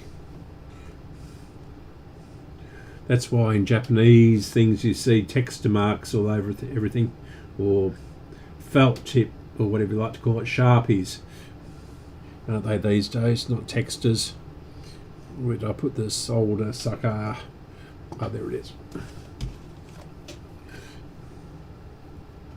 Yeah.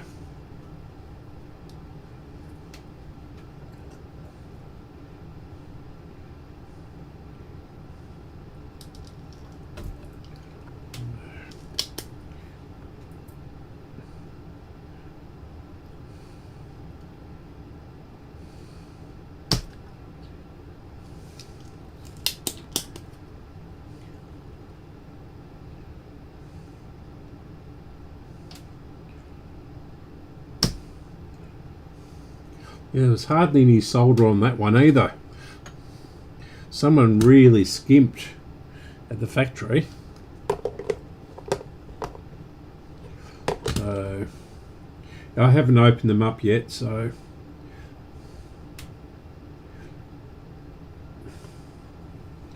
just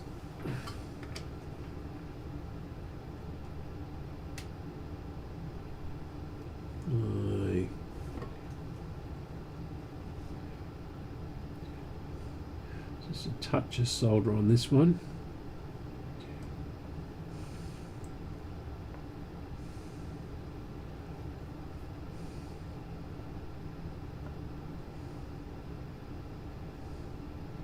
Come on.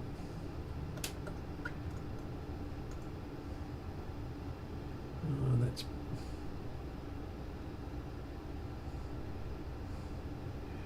Yep, there we go.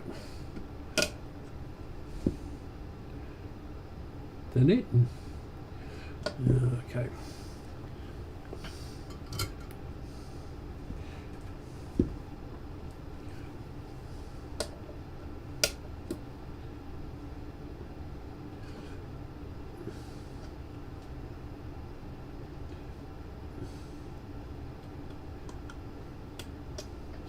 Yeah.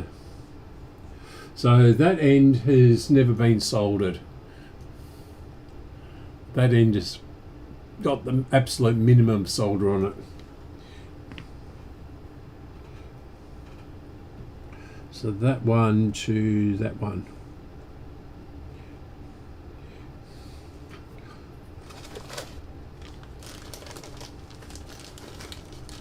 Yeah, I've got transistors to fix a amplifier here as well.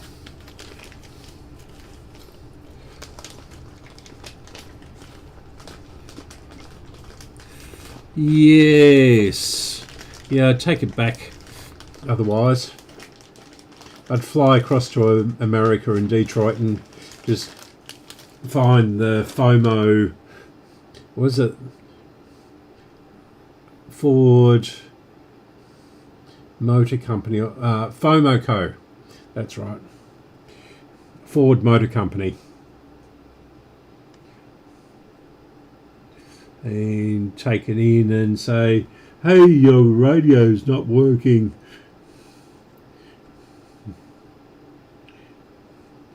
Yeah, where did I put this one?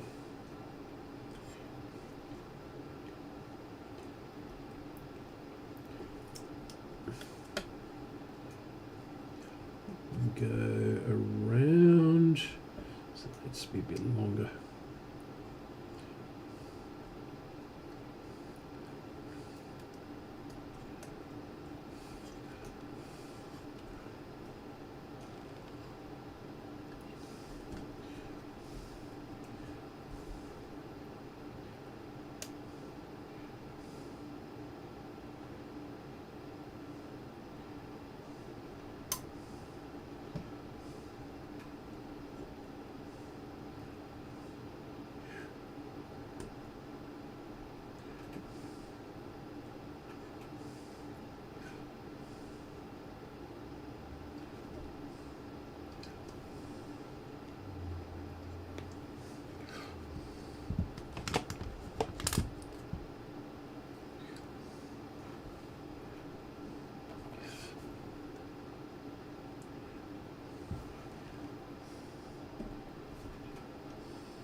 Well,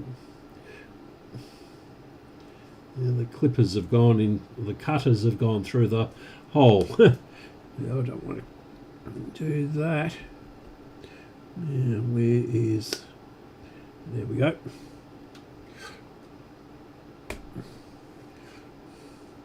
And this one.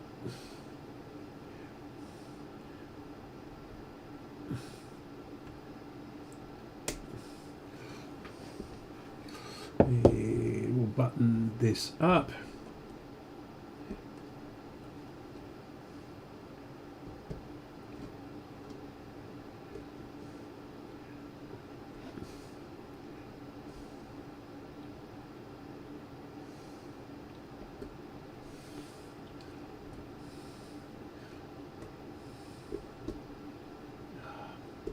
Made this too tight, I think. It'll be alright once it's, it'll be good once it's in, but getting it in, there we go.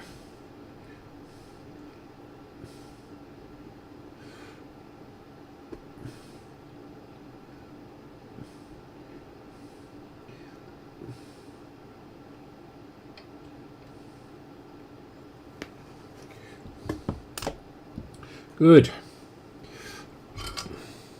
Should we just leave it like this without soldering it? Keep it original? No.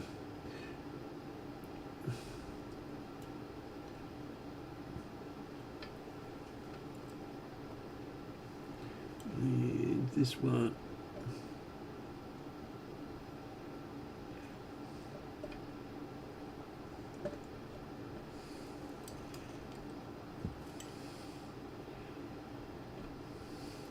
Yep.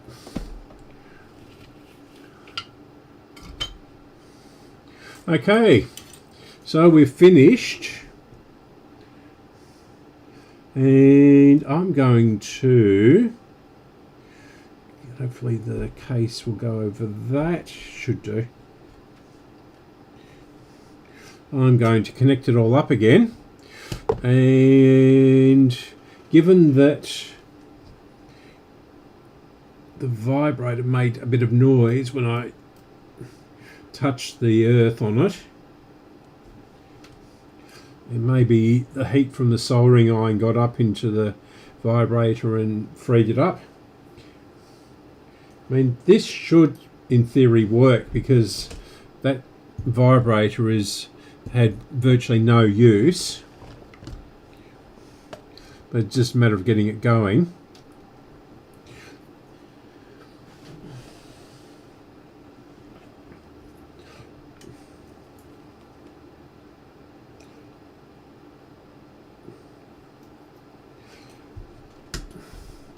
And there's this one in here, but I'm going to leave that.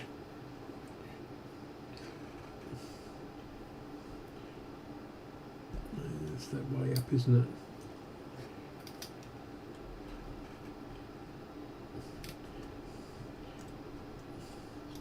And the audio plug goes in very tightly.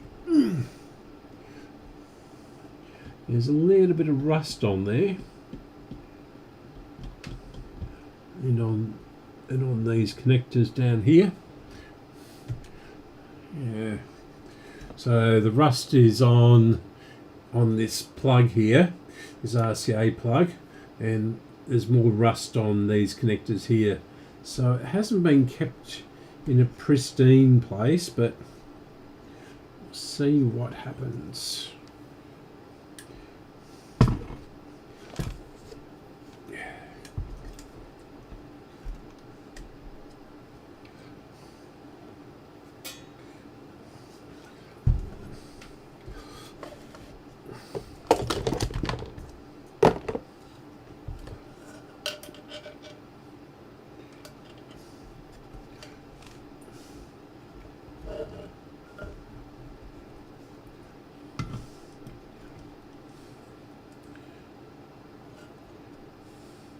We don't have an aerial. Actually, I can go and get an aerial if there's not one in here. So I think there might be one in here.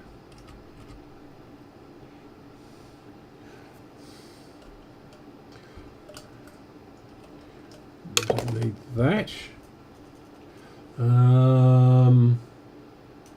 Yeah, is that connected to?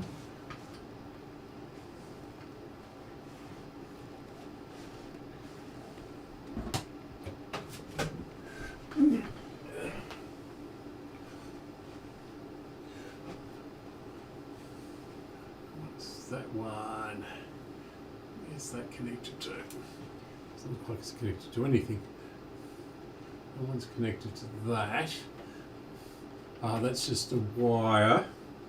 Don't know what that's doing up there. Okay, I'm going to go and get a car aerial, and I'll be back in a moment. In fact, yeah, I think it's out here. I'll have to find it.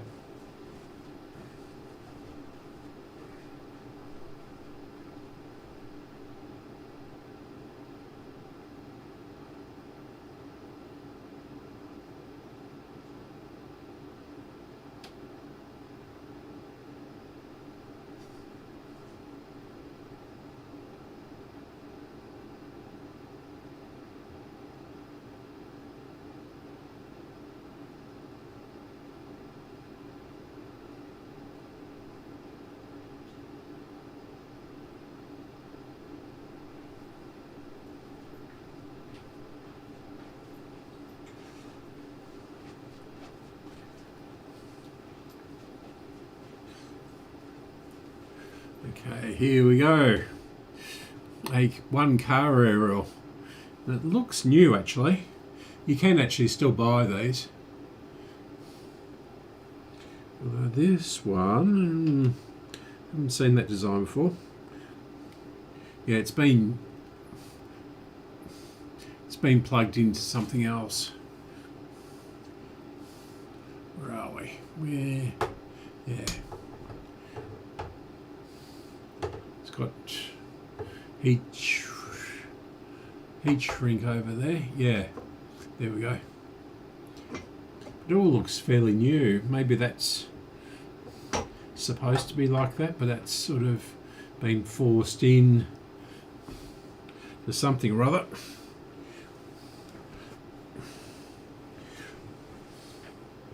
And it's on the course on the other side. Oh, all right.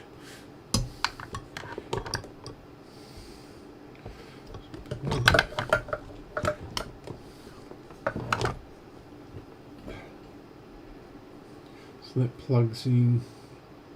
Oh.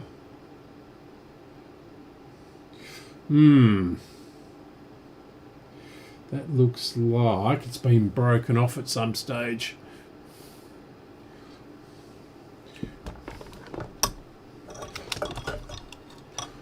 Yeah, that is going to be difficult to fix. I don't know how we can do this. Yeah, come on, focus. Yeah, the wire's broken off in there. And this is all just cast metal. So I don't know how I'm going to fix that.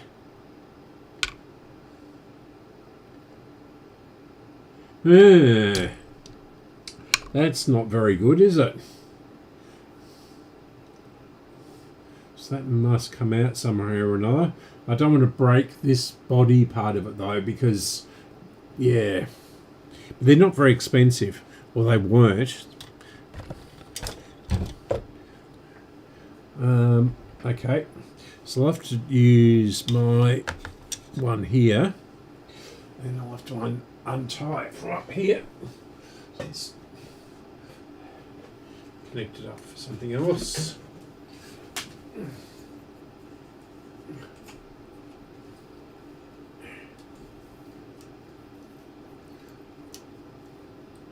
In fact, I changed the plug on this.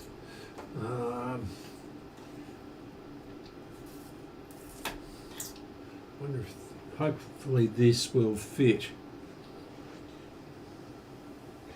I do have a couple more out in the garage. Is that going to fit in there? No. How are we going to do this then? Alright, we'll do that to there. Put that over there. And I just put that wire. There we go. Can we get in there? Just about. Might be able to get away with that.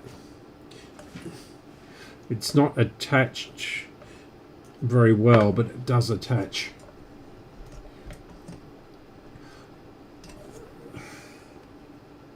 Is that the actual plug?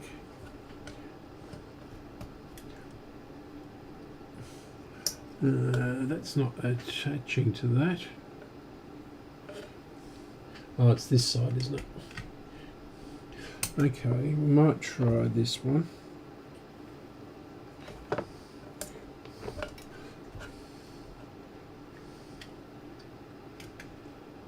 No.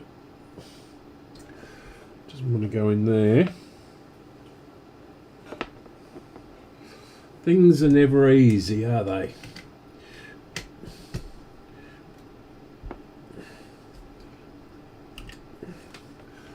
So that one's in there, and it probably won't even work anyway.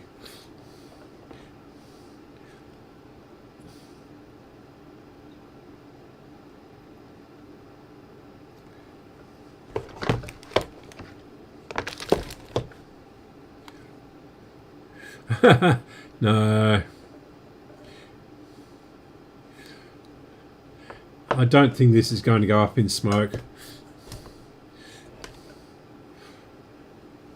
Pretty confident on this one. Just whether the vibrator works. Everything's getting hooked up on things. being so exposed to the bottom. Make sure don't have any bits and pieces under there to short it out. And connect up our power.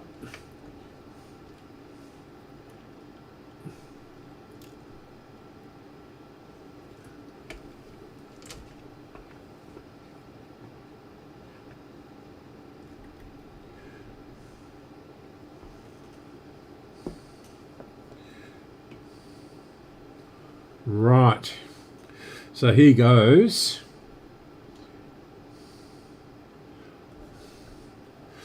But I don't think this is going to work somehow. No, it's only drawing 6, 7. It's only drawing about 11 watts. The other one drew, oh, this is drawing a bit more.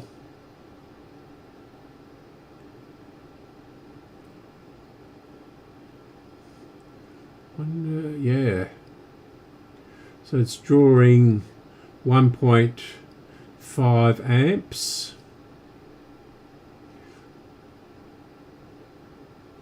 It's 17, 18 watts.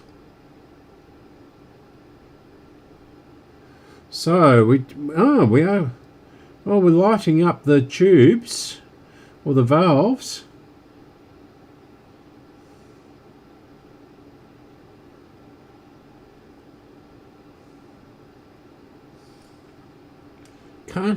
Can't hear the vibrator though. And they're not that quiet.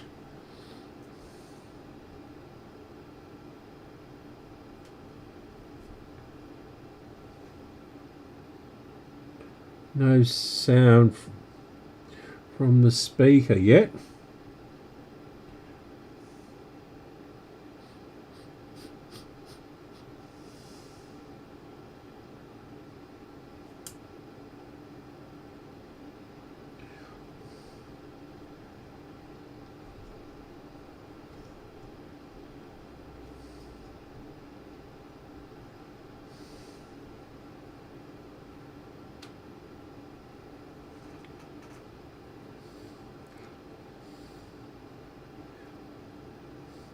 Yeah, can do that, can't I?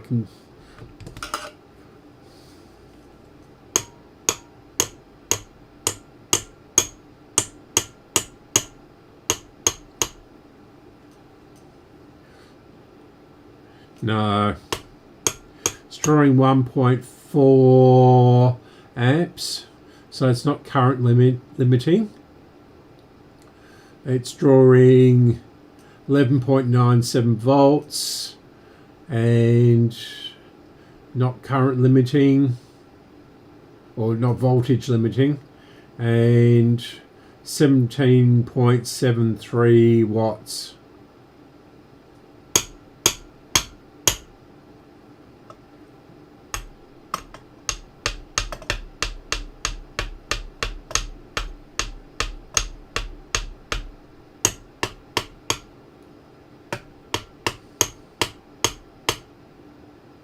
Yeah, nah.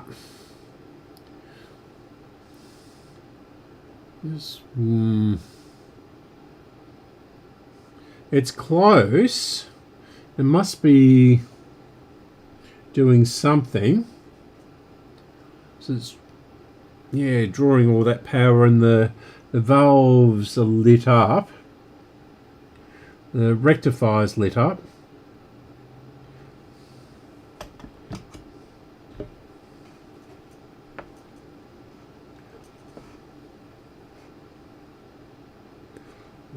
Where did I put that black jumper lead?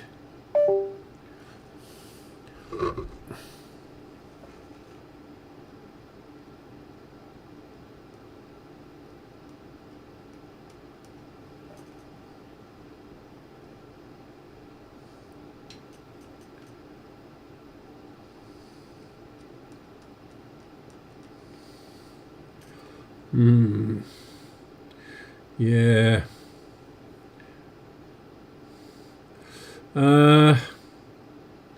What have...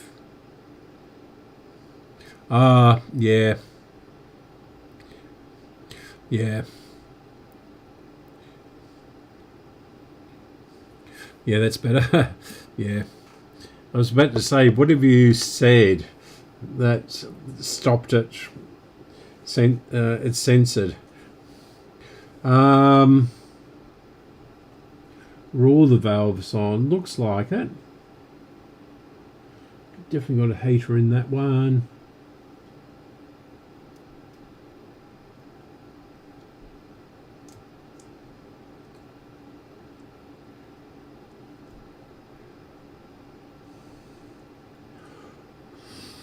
I should go into a Ford dealer, shouldn't I, and say, can you supply these valves? Because it says replace only with a genuine Ford part.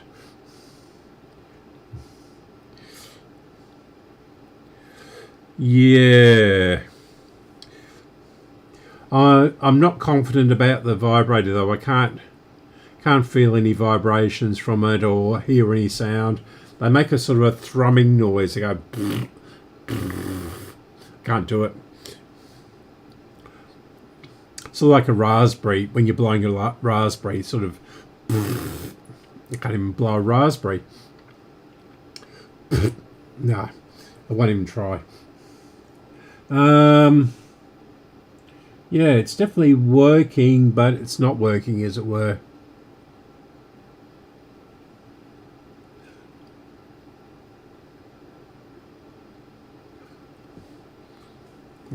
I'll give the actual head unit a tap. No. Okay. I didn't think that would work. Now what we can do is, I read somewhere you can pump AC voltage into them and that'll get them going, but I'm not going to do that. I'd rather what are you saying?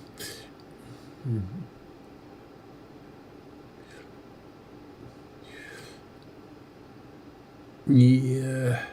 No, it's only, remember it's a car radio, so it only needs 12 volts or 11 volts to run, but the vibrator needs to run, and then the vibrator provides the high voltage to the transformer, and then the transformer steps it up to the voltage for the valves.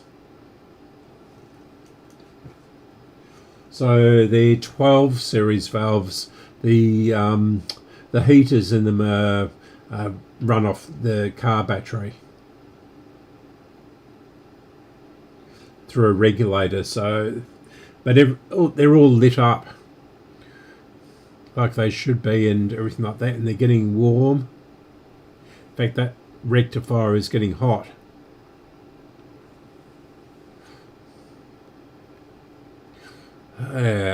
So is that getting hot? No. Okay. So, right. Now what time is it? 8:30. I think I might call it a night tonight.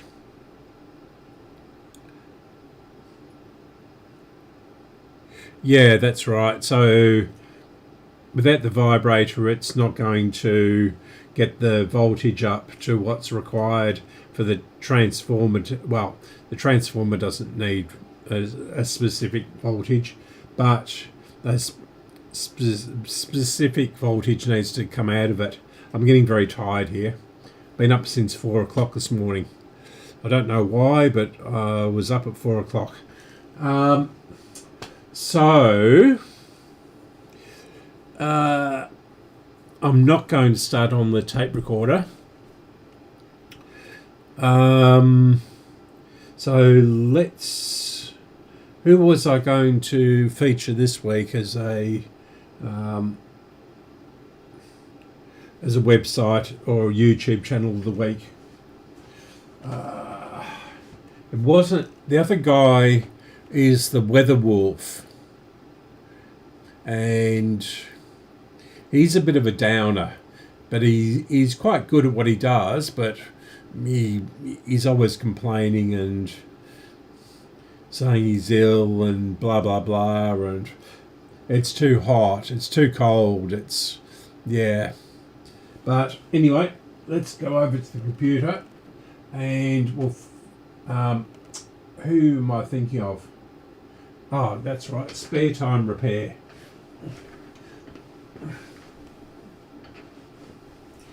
Okay.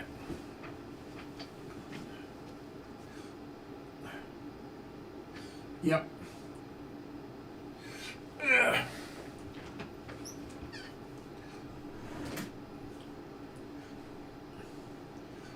Right. So.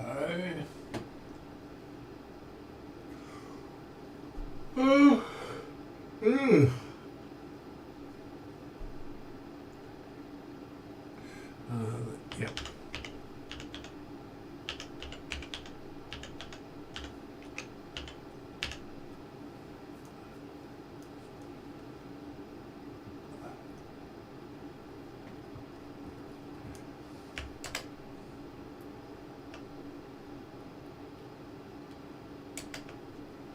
Yeah, so this guy, you don't see him on camera ever. No, I'll keep that there.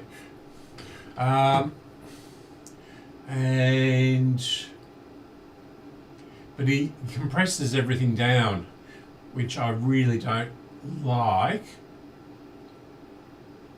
But he does do some interesting machines like this CDP 101, which was the first CD player on the market.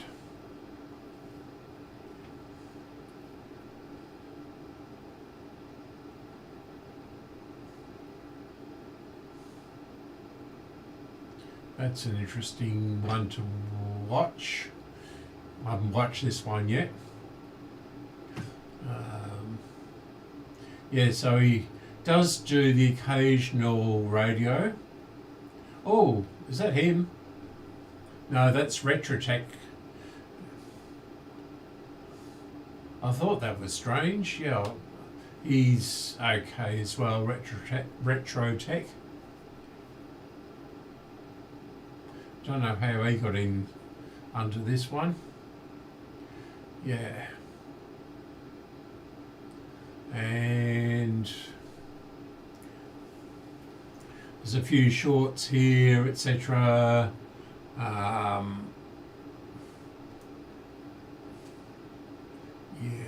I've got one of those in the garage. It doesn't work, but not for the reasons he's talking about. I've got 501 as well, ES. That's the second one that they brought out.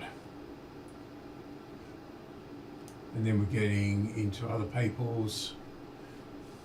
So there was the CDP 101, there was the 501 in the next, the 101 was by itself, and then they brought out the 501 and the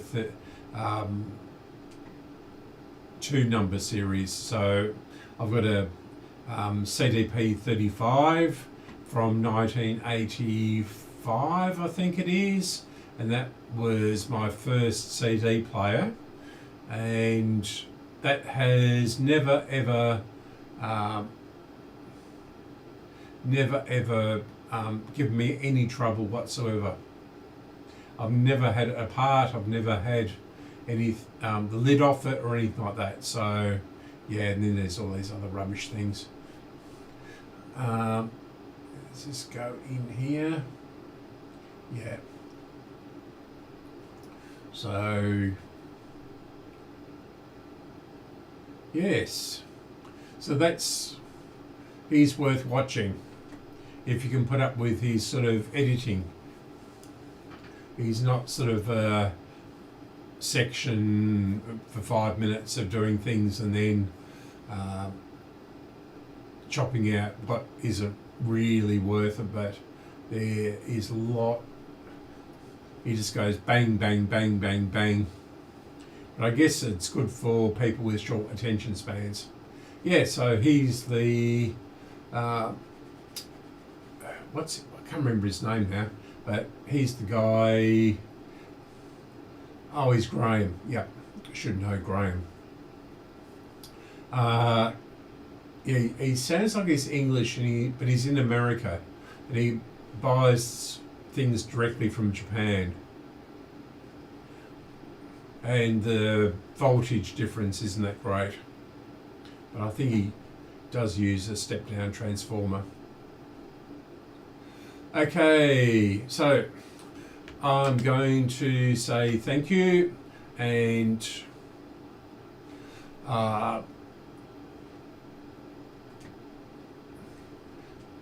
cut this stream off here.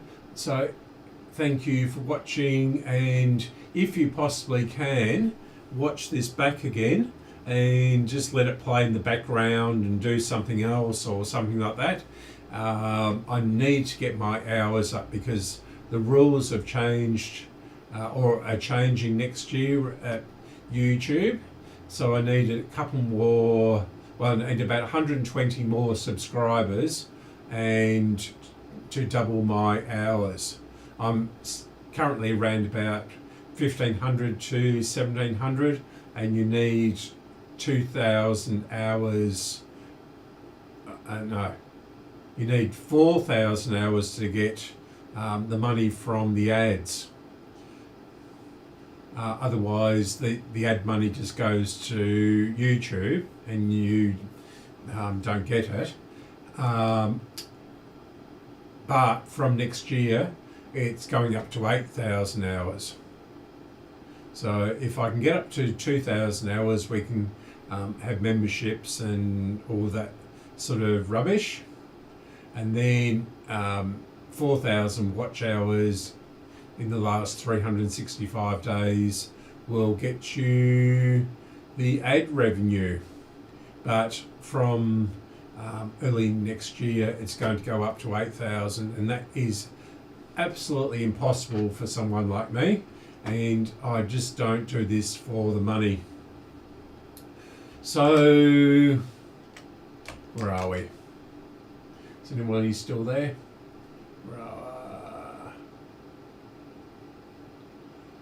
Where am I? Where's my live stream gone?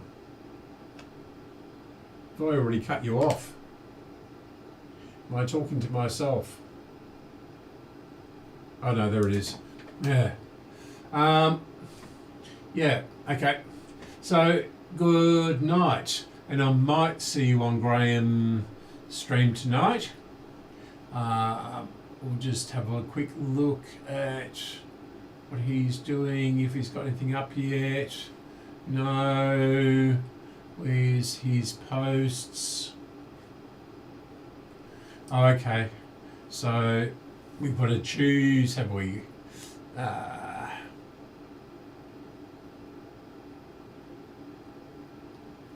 Eeny, meeny, pickaninny, I shall pick the... We've already done a Rick one recently, so let's do the ADR. And yeah, so that's already winning. So that's 44%. The Roberts is 11%. The other Roberts is, well, that's the Rick one. The R861's 15%. And the Ultra, I've never heard of that brand, is 30%. So the AOR AR3000A looks like the one he's going to do tonight. Okay, I'll leave you to it. I'm going to have a bit of a snooze for a couple of hours, and yeah, maybe join you if I can wake up in... yeah. So, okay, good night.